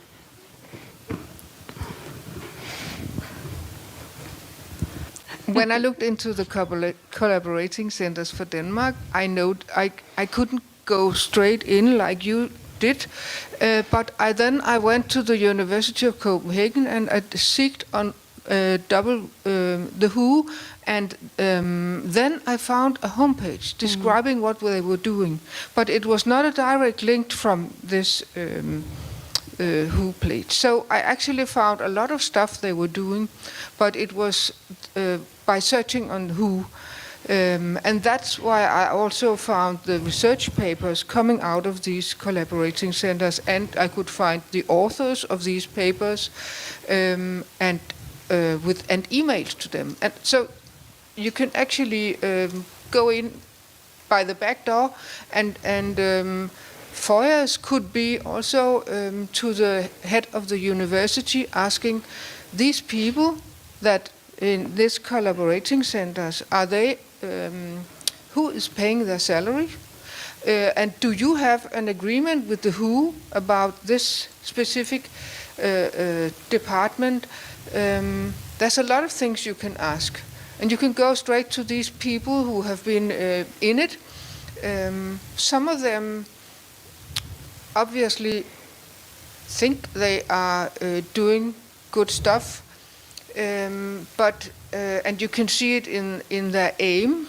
It's not all of them that have a clear aim. Most of them are very unclear, because it must be unclear if you have the opposite aim than the.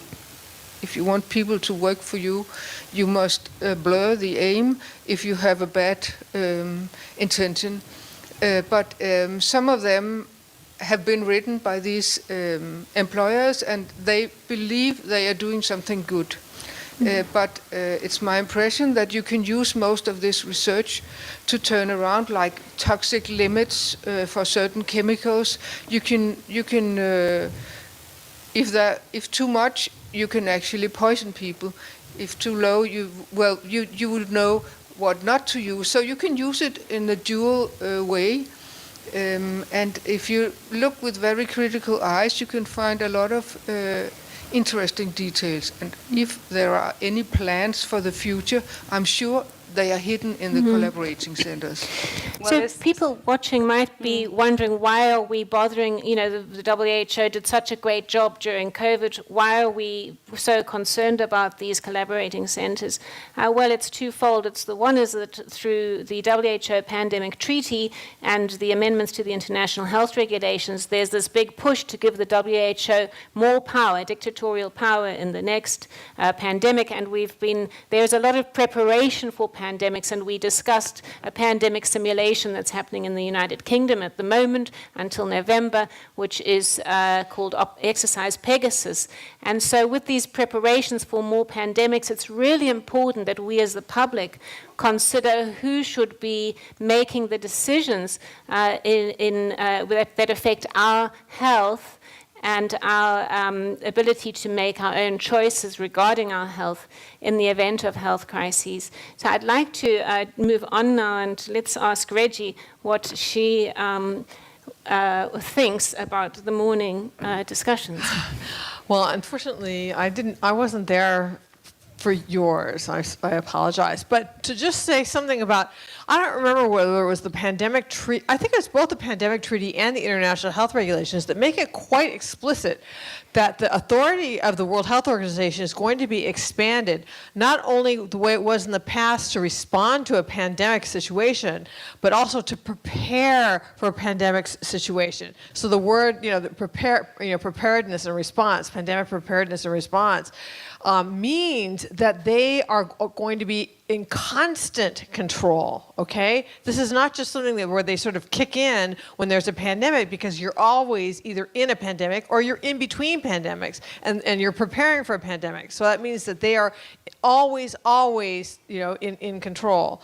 But in terms of, there was the second one on law, so that was yours. Mm-hmm. But you want me to talk about the third one, the one that Sebastian and I co-led? Yes. Okay, so the main points there, I think we're summarizing the main points. May I just encourage us to have some sort of time frame? So we've got an hour if we can dedicate that to 20 minutes on the last session, socioeconomics, then 20 minutes on the human rights law session, and then 20 minutes on sustainability, your ideas on how we can support this work and grow it, I think we would have had a fantastic 1 hour together. So we have Reggie another and hour, Sebastian. like we're ending at 5:30. Is that what you're saying? 20, 40, Okay. 60. Do you want to do the second session now? No, go ahead. You okay. started, All right. so go ahead. All right. So in the Can we just wrap up the first session? Okay. That would be the take-home message. At least for me, one take-home message is really that we scientists advocate strongly now for an urgent call for the separation of science from politics. No more political interference in the scientific world. No, I would like to say that we only not need to separate politics from science, but we also need to separate big business and non-governmental organizations from science. The whole basic thing about science is to be independent. Yes. And that seems to have been forgotten for a long time ago. The funding comes from the big business, and who funds, they pretty much tell us what the science may publish. And that's the big problem. Also, not what is published, but what is not published. That's also very important to know. And the results which are not wanted, they are not published. I have to be opponent here because if we think, for example, this climate change science, it's totally based or it's from the politics, the whole science in the climate change. So how do you separate these things now? It's impossible. If you wanted to come into the real science, you have to abandon the whole climate change science because it's a fraud from start to finish. So you cannot separate science and politics from each other. The resources that you put in the science in the certain field is always a political decision. Right. I would have to agree with that. In that the documents themselves from the World Health Organization fuse science with politics. So the whole idea of One Health, right? That human health is, and this I guess is in the second section, but human health, plant health, animal health, and the environment are all fused together, which fuses in climate change, is a political decision, and it's in the documents it's in the pandemic treaty. So I don't know how we can separate them out if they have fused them together. I think probably by eliminating conflicts of interest, but I agree with you, it's difficult to separate because we have member state delegates unelected by us going to the World Health Assembly and making decisions that are not in our best interests. That's politics in health. I think it's very easy. I think it's very easy to separate science from politics because science is just a method, right? It's a scientific method. And even climate science can be addressed by the scientific method. And the only thing you need is funding for independent scientists. And if that happens, then the scientific method will solve it.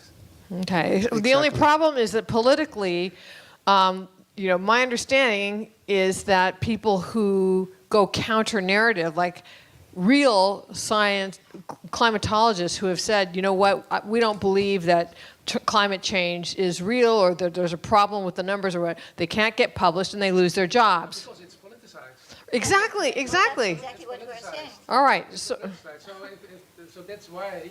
And gosh, don't take my So that happens because the science is politicized, and normally scientists are very much interested in counter-narrative discoveries. Right, exactly. Unless it's politicized. That will give you the Nobel Prize. I mean, you don't get a Nobel Prize by saying what everybody already believes. Okay. like Obama. But that was a political prize, Okay, of course. so I wanted to just talk a little bit more about the point that Tess was making, and I don't know if these are the things that you were talking about this morning, but there's something in the International Health Regulation Amendments that requires every country to appoint an International Health Regulations Authority. Is that what you were talking about? Okay, so then this is separate. So this is something that's really important for people to understand, is that every country, every member country is supposed to appoint an IHR, International Health Regulations Authority, who will be answerable to the World Health Organization, not to the country itself, and whose job it is to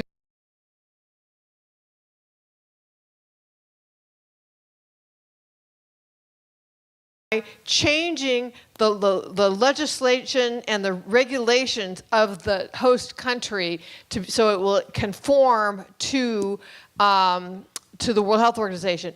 And so the real problem here is, what if this IHR authority is something that the country, like the health ministry of the country, and then so then the health ministry says, we think that everybody should do this, and they're parroting the World Health Organization, and people think that that because they are the Ministry of Health for whatever country, that they are acting on behalf of the people of the country, but actually they're taking their directives from the World Health Organization. To the IHR focal points. Exactly. It's either called IHR Authority or IHR Focal Point. There are two names for them, and people need to understand that. That's, I think, pretty dangerous. Yep. Right. I think conflicts of interest are really important to educate people about, because many people don't realize that almost 80% of the World Health Organization funding comes from voluntary contributions, and these contributions are from drug companies, from wealthy individuals, in particular Bill Gates and his associated organizations like the Bill and Melinda Gates Foundation and Gavi, which is the Global Vaccine Alliance. So, and Bill Gates has said in an interview that he makes a $20 return for every dollar invested in vaccines. So when you have such a powerful lobby within the World Health Organization, you can see why there's this focus on the collaborating centers around the world. The focus is on vaccines and in actual fact on their immunization 2030 campaign. They're saying there'll be 500 vaccines by 2030. And the new way of making vaccines is not a traditional sort of vaccine. They churn them out in 100 days, or so they boast, which of course you can never say is a safe vaccine or effective. It cannot be safe because it takes at least 10 years to go through the proper clinical trials to determine whether something is safe. Right, and the only way you can make them that quickly is through mRNA. Yeah. Right? You can't make them that quickly in the traditional way. Well, with the AI Stargate. So we've got a comment here, and we want to, of course, include everyone. And then we'll come back to Reggie and Sebastian for the next 20 minutes. Go ahead. We talk about the medical world, and what I just got to know in the intermission, I don't know if it belongs here, and I was so astonished. We have 4 private medical branches or care centers, or what shall you say, hospitals in Finland. And I got to know that one of the biggest ones is now owned by the Citibank. I didn't know it. Health disease is big business. A disease is big business, and we need to recognize this and really take back responsibility for our health and not engage in this corporate industry. Yep. Okay, so we're going to move on to the next session, unless you have a burning comment, and then it's your session, both of you. Yes, go ahead. Maybe just super quick. Yes. To swing right back to what we need to separate from what. We talked about options, separating politics from science, science from politics, other options. But really, we need to separate the corporate part, the influence of the corporate part, with government. So we see it in the military-industrial complex, and we see it in Big Pharma. These are 2 of the biggest industries on the planet. So military-industrial complex can't flourish if there's no wars, and Big Pharma can't flourish if there's no pandemics or whatever they want to call it. So that is the most dangerous, let's say, tie or link, which, let's say, heads, it's the start, it's the beginning of all the other concepts that that come about it. So I think the issue here is that too many governments are doing the will of the huge corporations. It's crony capitalism at its finest, and we see it in perfect real-world examples. So I think Now, the question how to influence that and how to do something about it is a huge question, which is for another day. But I think that's the origin of the issue, and that's why we're seeing these cartel-like deals being made in both these industries, the war industry and the big pharma industry, and that's something we have to really keep into consideration. Very valuable comment, Sebastian. I think I referenced earlier a couple of bills around conflicts of interest, but we'll come back to that. Thank you for raising that with such clarity. Next 20 minutes, all yours. Okay, so there were 3 things that we dealt with in our 20 minutes. One was smart cities, and the next one was central bank digital currencies, or any form of programmable money. And then the third was digital IDs. So in terms of, digital IDs, I guess the take home is that the World Health Organization has been promulgating throughout the world digital IDs, and that they're the digital health IDs. So the idea is, in the beginning, to be tracking people's vaccination status, maybe for the next pandemic, but then it can also be used to serve as the platform for general just IDs, which I believe is the precursor to the digital ID that is articulated by the World Economic Forum, where they're tracking everything about you in digital format and putting it in one place. So that you would need a digital ID to open a bank account, access healthcare, travel, own a communications device such as a laptop or a cell phone, participate in social media, even pay your taxes, and access government benefits.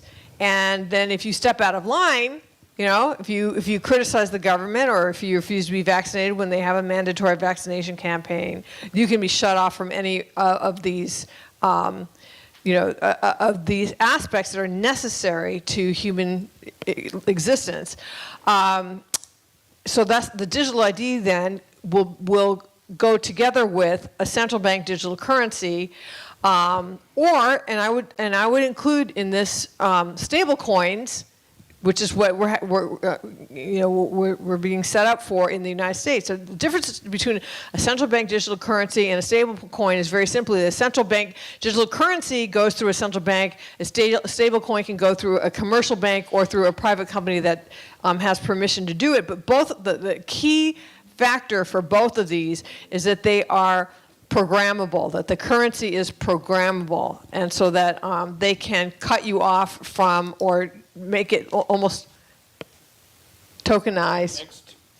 Okay, just a minute. I'm giving an overview of my session. Okay, programmable, and so that they can control the circumstances and the timing of when you can use it. Mm-hmm. And then in terms of smart cities, it's total surveillance. The only way that they can, and 15-minute cities, the only way they can keep you within 15 minutes of where you are is by surveilling your every move, which means also that they can trap you and make sure that you can't move if that's what they want to do. Right. So would you like to speak? Can we just get a bit of an overview from Sebastian and then come back to you, Ossie? Absolutely, I promise. Sebastian, you were writing down some of the ideas, the solutions, the actions that were coming up. What really stood out for you in that session? There were amazing ideas being discussed, especially on what we can do in the context of CBDCs specifically. Just quickly to run around the topic of CBDCs, the issue here is like Reggie said, is the fact that it's programmable and you can get cut off any time. So what's the only form of money? What's the only currency that you don't get cut off any time, and that's transactional for yourself as an individual, is cash. So we spoke about how we can protect cash, how we can promote cash, how we can use it. We shouldn't cut ties. We shouldn't be lazy conformists. We need to go forward with using cash and other methods of payment, because this is an issue. This is a push for what they're covering up as convenience. So they're going to sell it to us as convenience. They're going to sell it to younger people as convenience, and this is what makes this issue, particularly about CBDC and digital issues as well, so much harder to convey and address, because convenience sells amazingly. People love convenience. People love things easy. And I repeat, especially the young people. So we spoke about how to defend cash. We spoke about educational programs, raising awareness to people, telling them that these things are on site, telling them that these things are around the corner. I mean, we spoke about the EU legislation. The European Central Bank wants to get theirs through by October, November this year. They're waiting for the approval. So these are all issues that are pertinent right now as we speak, and we need to be ready. In the context again of freedom, we've seen how we spoke about. Someone mentioned the power cuts in Spain a few months ago. People weren't able to use their cards, so the terminals were off. So what's next? I mean, the only alternative to that situation is cash. If you need to buy something urgently, medicine, someone for your family, anything, it's only cash. It's only going to save you in that kind of situation. So these are things we need to keep recalling. We need to keep repeating, because otherwise, these are concrete examples of things that could happen very soon and leave us with no alternatives. So I think those are the issues. And political pressure, put pressure on politicians who are not aligned with us and who are completely trying to basically sabotage our freedoms. Very good. Thank you, Ossi. Few words of the digital ID. Think now first, what is passport? What is passport? It's just a piece of paper. It's actually already digital ID in the database. Everybody of you are just info in the database, and the passport is just a piece of paper. And if you lose this piece of paper, they can print another piece of paper again. Digital ID is already here. And you actually don't need the passport. If you go to the desk in the airport, they just scan your face and then you are through. And this can be done already.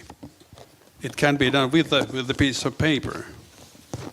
But digital ID is already here. Everything that you can fear from digital ID can be done already. The same applies to the currency, any currency. It is just numbers in the bank accounts. And if they want to shut us out from the credit cards or watch what we are buying, it can be already done. You don't need the central bank digital currency here. It can be done. So that's why you need a hard cash that you can touch. Firewood, alcohol, whatever. Well, if it's crisis, I think the half a liter of booze is a good trade currency. Anything can be currency. If you watch the history of the money, then there are big stones or small shells or whatever. Anything can be currency. It's people don't understand currency. What is it? It could be anything.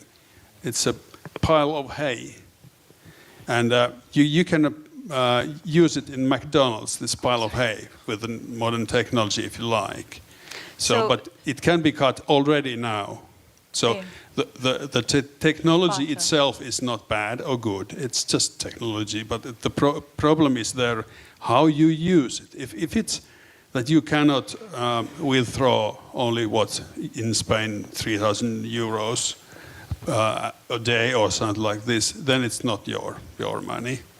Okay. But all this can be already be doing. Thank you, Ossi. Polly. Okay, I think this digitalization is the core thing. It's core thing of everything now and in the future. Like we just heard, it's already here, but they are trying to do it more and more in the future. And it's basically kind of what they're creating is open air digital prison for all of us. And we're all paying for our own imprisonment. That's the funny thing. It was many years ago when I looked at the video from Aaron Russo. He's a well-known documentarist and was a politician also in USA. And he was interviewed by, actually, I think it was Alex Jones. And it was a long time ago. And he already then told, maybe it was 2006 or so, he already then told that he was friend of the Rockefellers, Nick Rockefeller. And then he was asking Nick Rockefeller that, what's your end goal here? What do you want to do with all this? You have all the money and everything you need. So what's the name of the game? So he told that Rockefeller was laughing that we just want to have the total control. Mm. And that's the thing. That's the name of the game. That's what we are heading to. That's what they are building. They have been building for many, many years. And so it's up to us. Are we willing to give that control to them? Or do we want to control our own lives? That's the core issue. That is the core issue. I think it's a very important one. I just want to ask, how many of us contribute to political campaigns? You donate to political parties? Yes? Right? If you're not comfortable, I don't participate in the system. I don't believe in it. But there are those that do. And so, have you looked at the manifestos of those political parties? Have you challenged their positions on some of the topics that we're talking about robustly, where you attend the events and you make sure you get an answer? That's important. Go ahead. I don't contribute to political campaigns, but in the last year I've run in 2 elections. I ran in the European election and I ran in the general election, purely on the basis I had no aspiration to be a politician. Excuse the politicians here. I never wanted to be a politician. I never wanted to rub shoulders with them. But what I wanted to do, I was using it as a cheap vehicle to get my thoughts across, because you could get a pamphlet or you could get a leaflet into every home in your constituency for little or nothing. You didn't have to pay the postage. And so I printed out all the fabulous things about me. Well, I couldn't get all the fabulous things about me onto one piece of paper, but well, apart from my modesty. But so I didn't contribute to a political party, but I spent quite a few quid in over the last year, probably between 10 and 15,000 euros in the last year, trying to get out my thoughts on 2 things: on anthropogenic global climate change and on COVID. And as I say, you asked the question, did I contribute? Yes, I did, but I contributed to myself. And by the same token, the funny thing about it was, you might well ask, how did I do? Atrociously. But I polled very well in the first preference votes.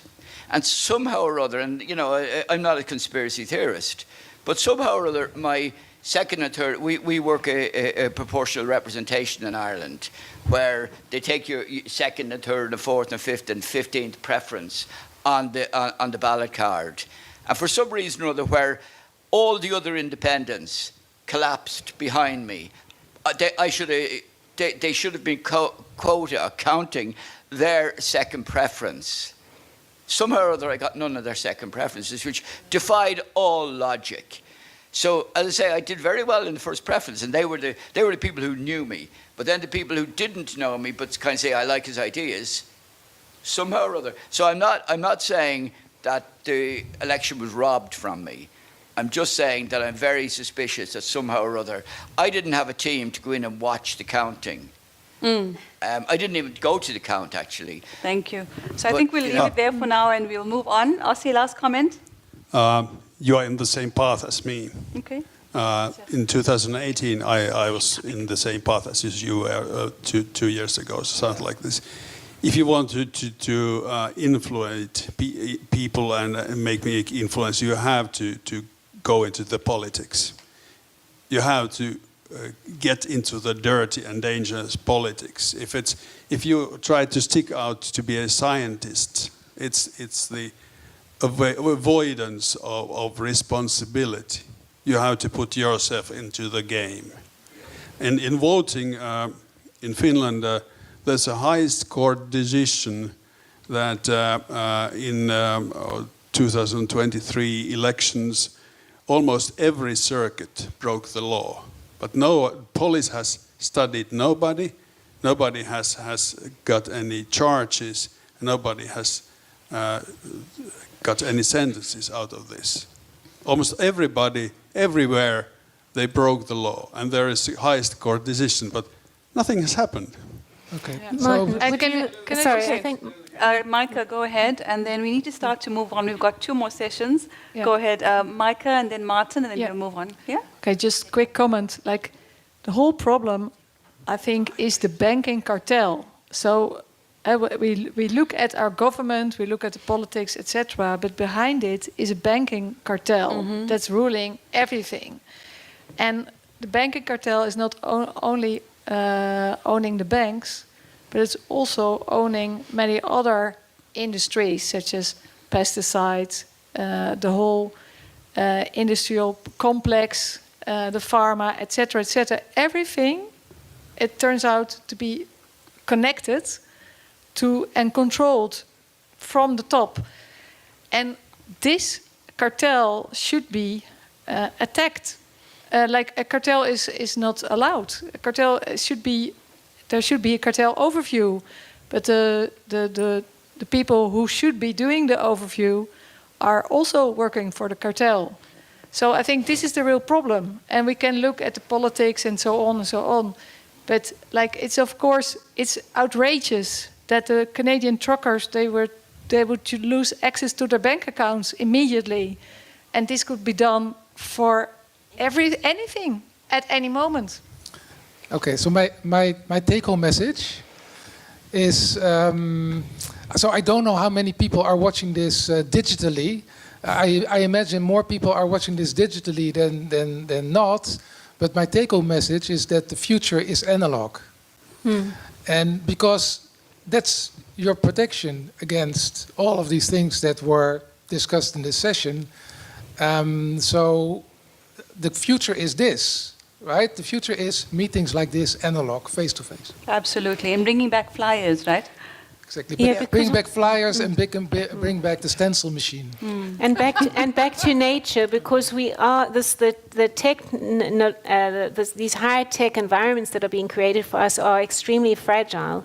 You just have to see how everything's been electrified, and down to getting water, flushing the toilet even. And if there's no electricity, the toilet can't be flushed, and you can't get water to wash your hands at the basin, and you can't dry your hands. Yep. So it's a very fragile environment, and the obvious solution is just for us to get back to nature, because nature works. Right. So we've got about the banking.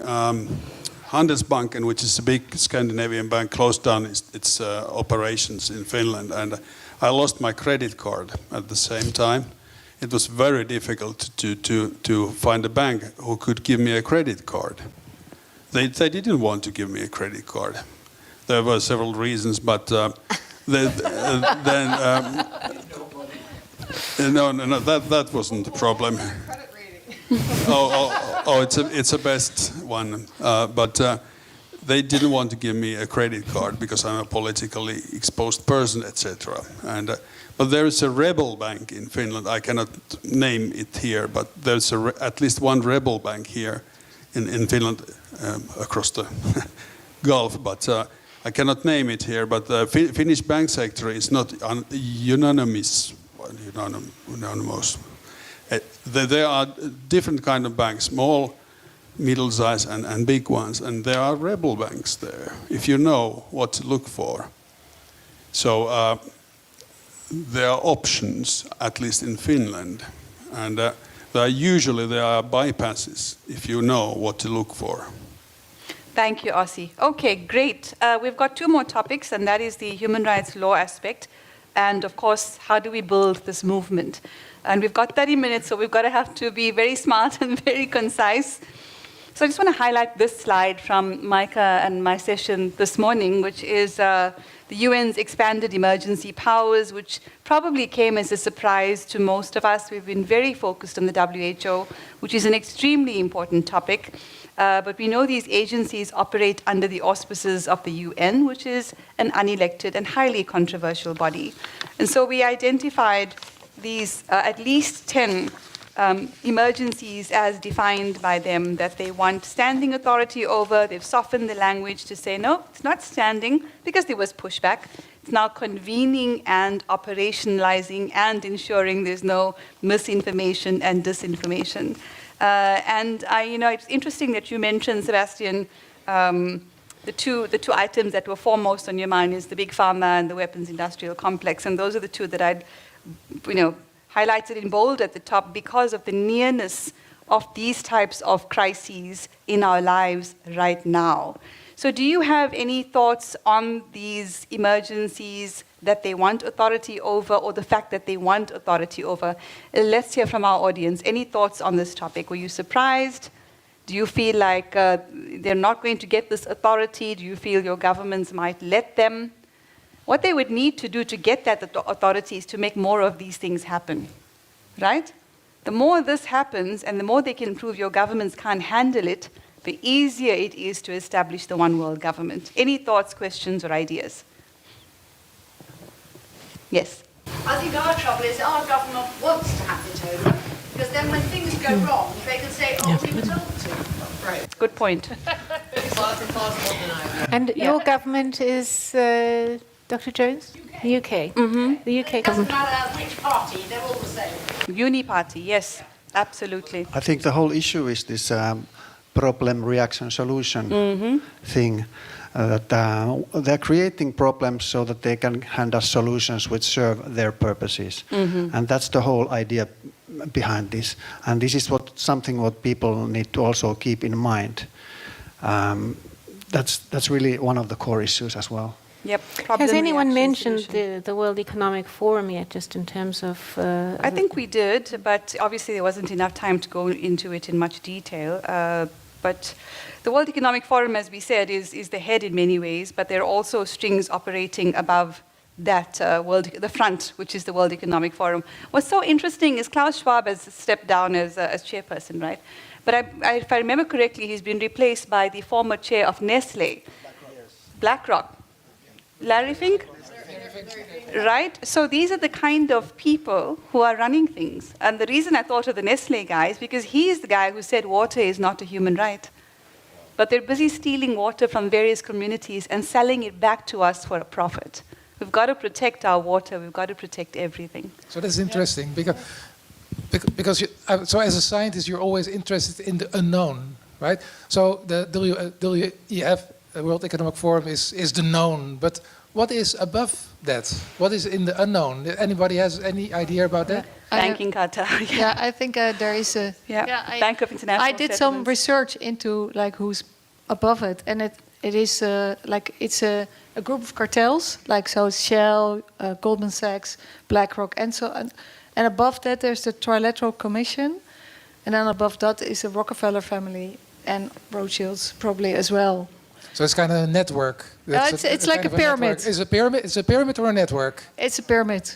It's interconnected networks. Yeah, well, there are several networks. I think you mentioned CLC, Climate Leadership Coalition. Somebody mentioned it today. Well, anyway, it's a Finnish origin organization founded by Jorma Ollila, Nokia's former chairman, and Antti Herlin, who is the richest man in Finland, some 10 billion euro. The lift company Kone. It's his company. He also governs the private media and most of the public media too. He's the handler for the WEF to Finland, and they are all connected. But fortunately, the elite is not just single elite. They're competing groups against that. Trump and Musk are on the other group. Yeah.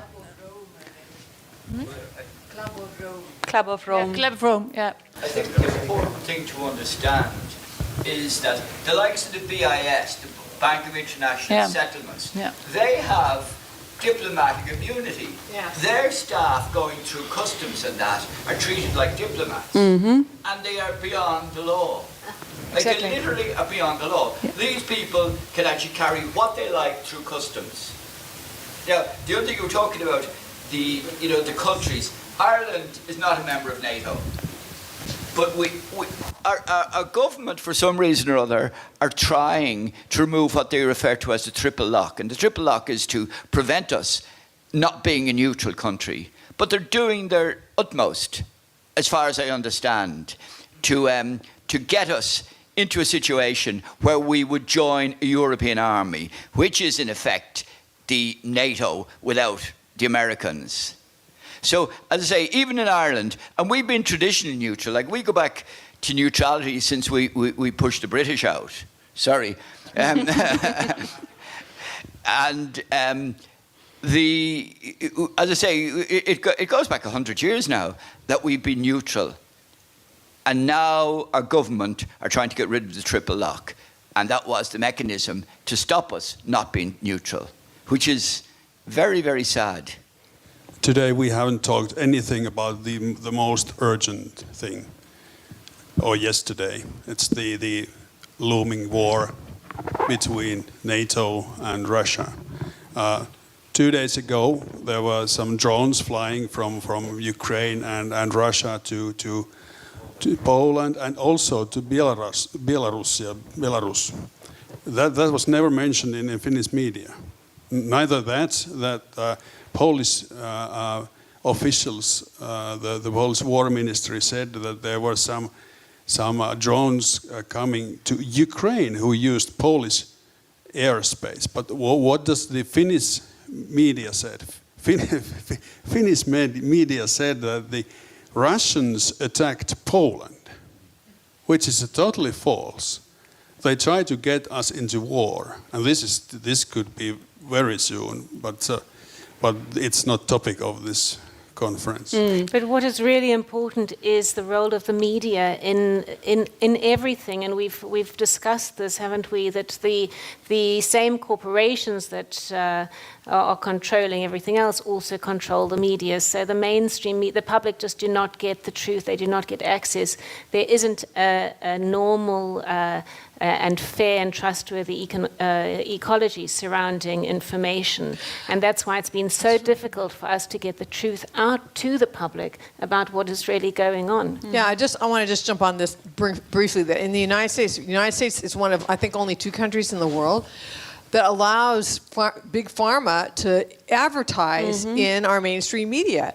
So when you have such a very large proportion of the media being financed by big pharma, they of course they're not going to publish anything that's negative about the pharmaceutical industry or about the conflicts of interest of the World Health Organization or about the injuries that people have had from the vaccines. It's a complete shutdown of that. And so what happens is that the people who watch the mainstream media, they don't get any of this information at all, and then the people who watch the alternative media get the information, and so that we are living basically in 2 completely alternative universes.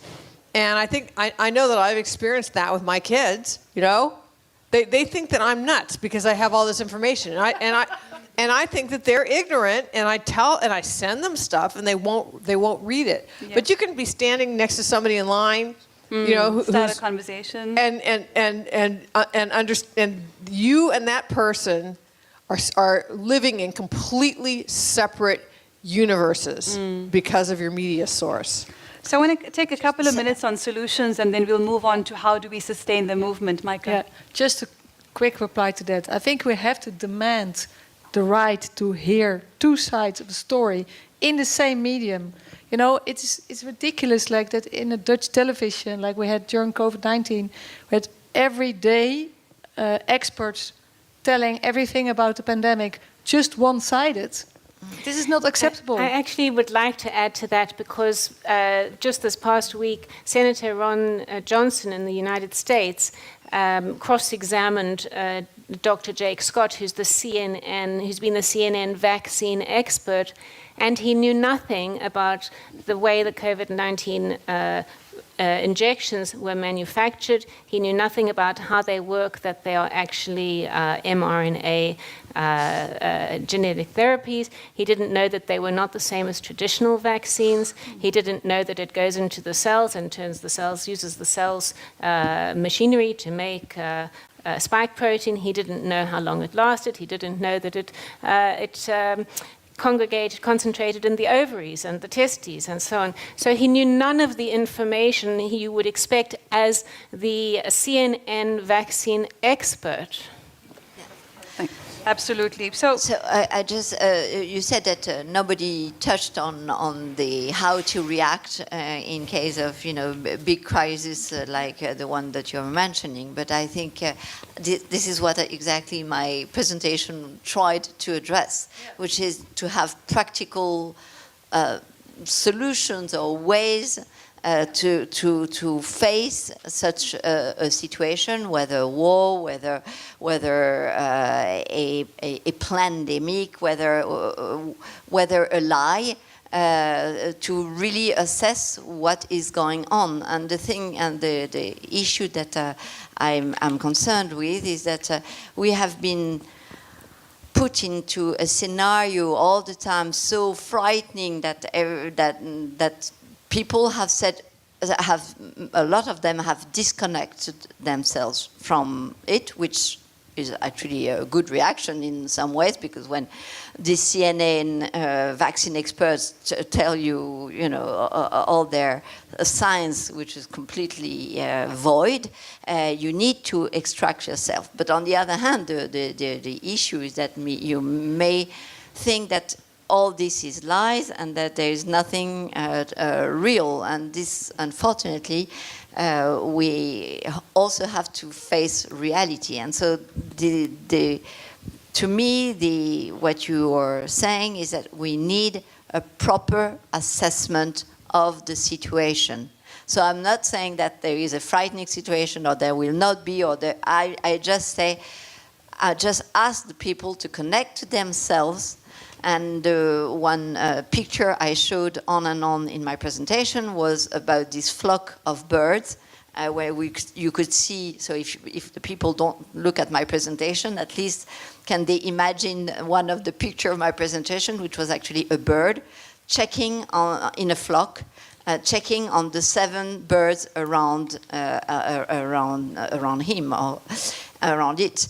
And I think that is pretty much what we should do. We should be doing. That is to say, to check on 7 individuals, 7. Maybe it can be your pet. Maybe it can be nature. Maybe the sky. But 7 real, tangible things that connect you with reality to assess the situation you are in. Absolutely, I like that very much. So, a few more solutions, and we're moving on to the last sessions. How do we sustain the movement, right? So I have one solution. Okay. If you are a scientist and you are talking about these things, you have to get your hands dirty and come to politics. I have talked to many scientists in Finland, and I have got quite a many of them as a candidate for the different kind of elections. Actually, at least one of them was here today. I don't know if he's... probably yes. Yes, here it is. Welcome.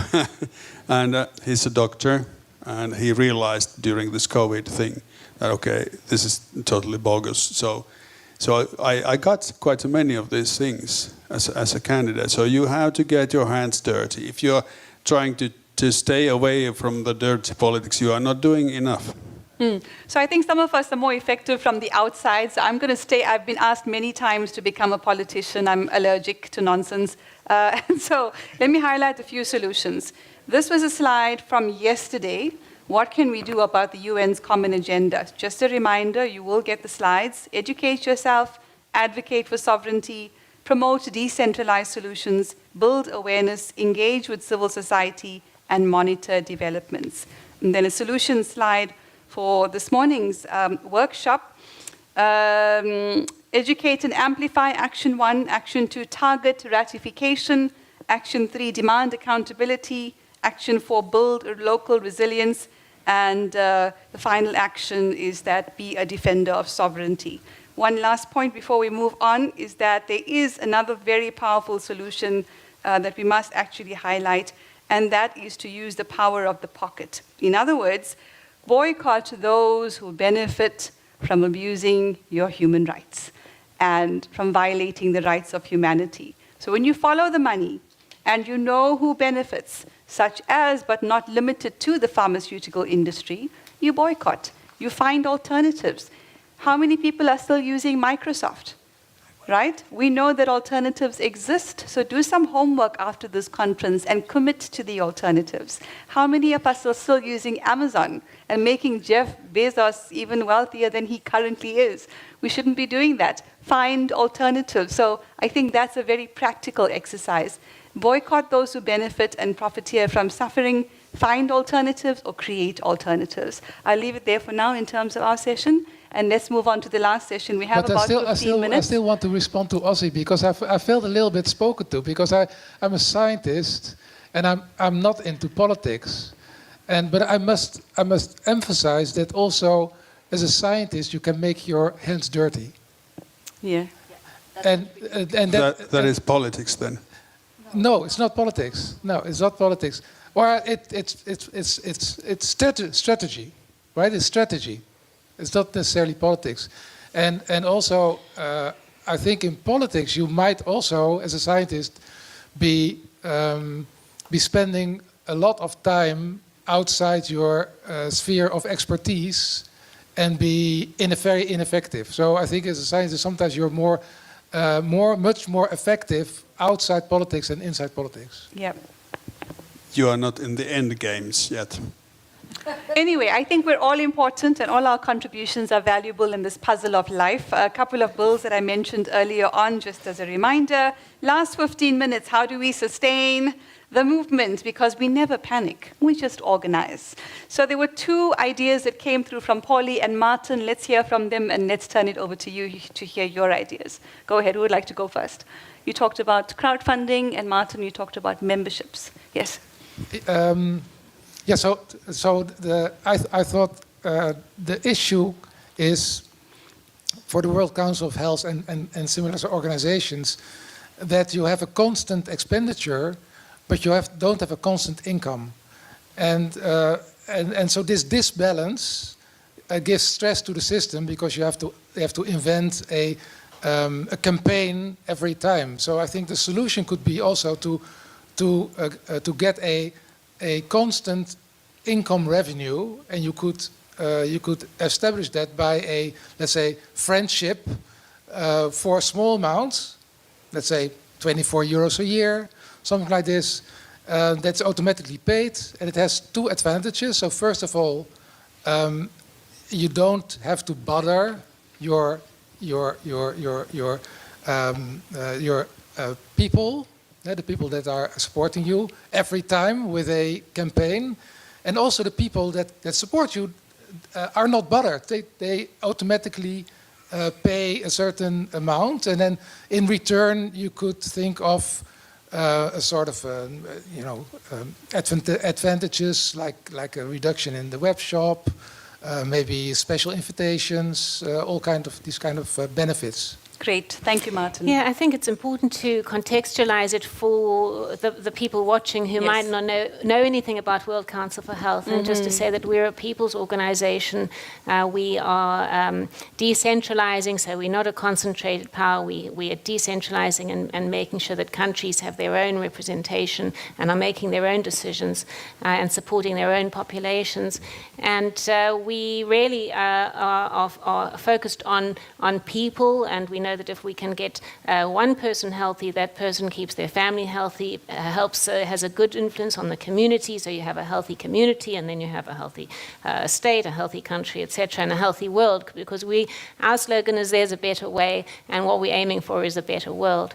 And we have no conflicts of interest, so we don't accept funding from big pharma, and we don't accept funding from big tech and all of these organizations that exploit and they mitigate, or they have these foundations that they then use to make more wealth for themselves in this sort of fake philanthropy. So we really value the support from individuals, and mostly we are funded by members of the public who appreciate the work that we do. But there is obviously the challenge of being sustainable, because we like to get our message across. So mostly we do things for free. Mm-hmm. We give most of our resources for free. So we value ideas on how to keep a people's movement like this, a better way movement, really to get it really sustained and flowing. Mm. Thank you so much, Polly, and then I think Alexandra. Go ahead. Okay, thank you. So basically, the organizations like, as you see, World Council for Health is doing a very good job and important job for the benefit for all of us. And like we just heard, basically from the heart, not from the money. And there are many people who would like to participate somehow, but don't know how. And we have heard some ideas here, for example, hand out leaflets or so. And I would like to, by the way, name one guy from my home city, Mario, who was handing out kind of, I think, 40,000 or something leaflets during the COVID pandemic. One guy. And I'm sure he made some kind of difference. So that's one thing what you can do. But maybe the most, or the easiest thing is to make a financial contribution. And then our job is to do, make it possible for people to do that contribution. And I would just set some kind of a crowdfunding campaign, like GoFundMe or whatever. There are many crowdfunding systems, and to do this kind of campaign, which also serves for get publicity and make us more well known among people. And I would really encourage people to make this small donation, €1 from one person, multiplied maybe 1,000,000 times, so it makes a big difference. And the opposite side is having endless resources of money, but we have endless resources of people. Mm-hmm. and humans and human minds, and that's what we need to use. So please come along, and I think the best way at this point is to make some little contribution. Nobody's becoming rich or putting it in their own pockets, but for our own benefit for all the people of the world. Thank you, Polly. Alex. Yeah. I just want to react on the slide here with the don't panic, because I don't even want to panic, because I think the most important is not to fear, because at the moment you are in fear, you already are in the wrong attitude for reacting properly in order to, once again, assess the situation you are in. And those fishers, I think that instead of saying don't panic, organize, they should say assess the situation.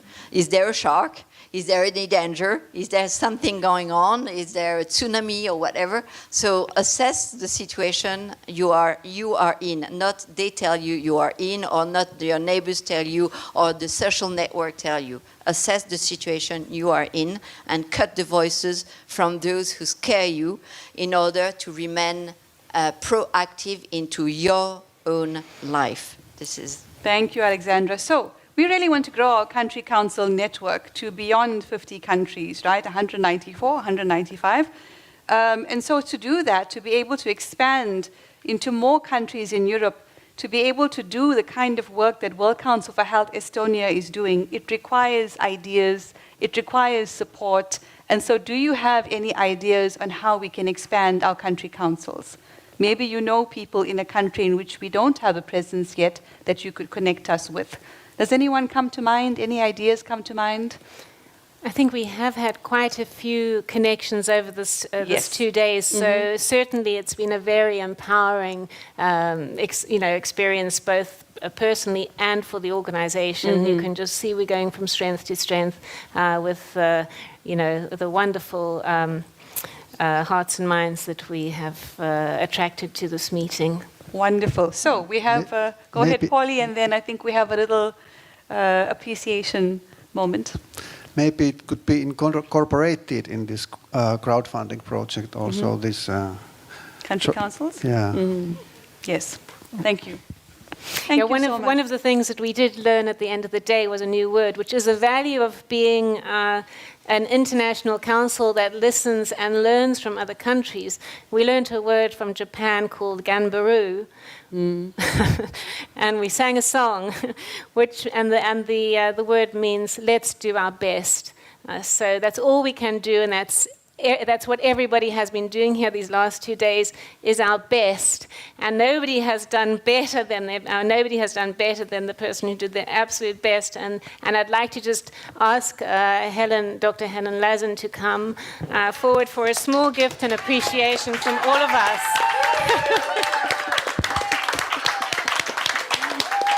Can our tech team put the conference banner at the back? It's so beautiful.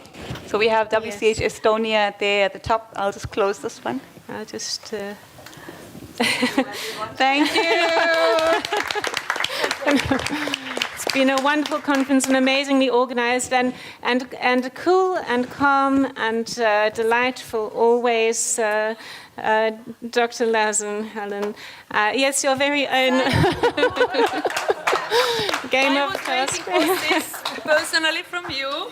I was about to, and I did order it from Amazon like 1.5 months ago, and my card didn't go through.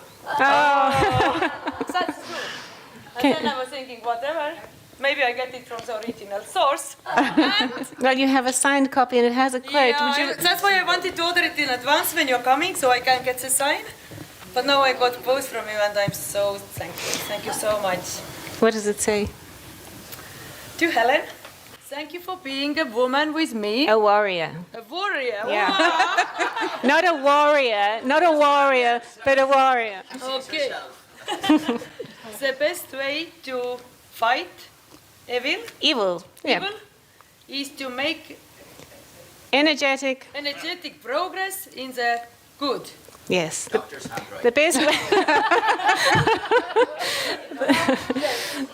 way. the best way to fight evil is to make energetic progress in the good. I think we did that this week, didn't we? Yes. Thank you so And then much. I just want to. Wow, a lot of literature. Yes. Our World Council for Health Yes. guides. Yes. The Detox and Wellbeing Companion Guide, Autism New Horizons, Outsmarting Coughs, Colds and Flu, Cancer and Metabolic Diseases. Wonderful. We keep it all. We keep it all to the point because we have important job to do. Yeah. Thank you, everyone. Thank you very, very much. And without you, the conference wouldn't have happened.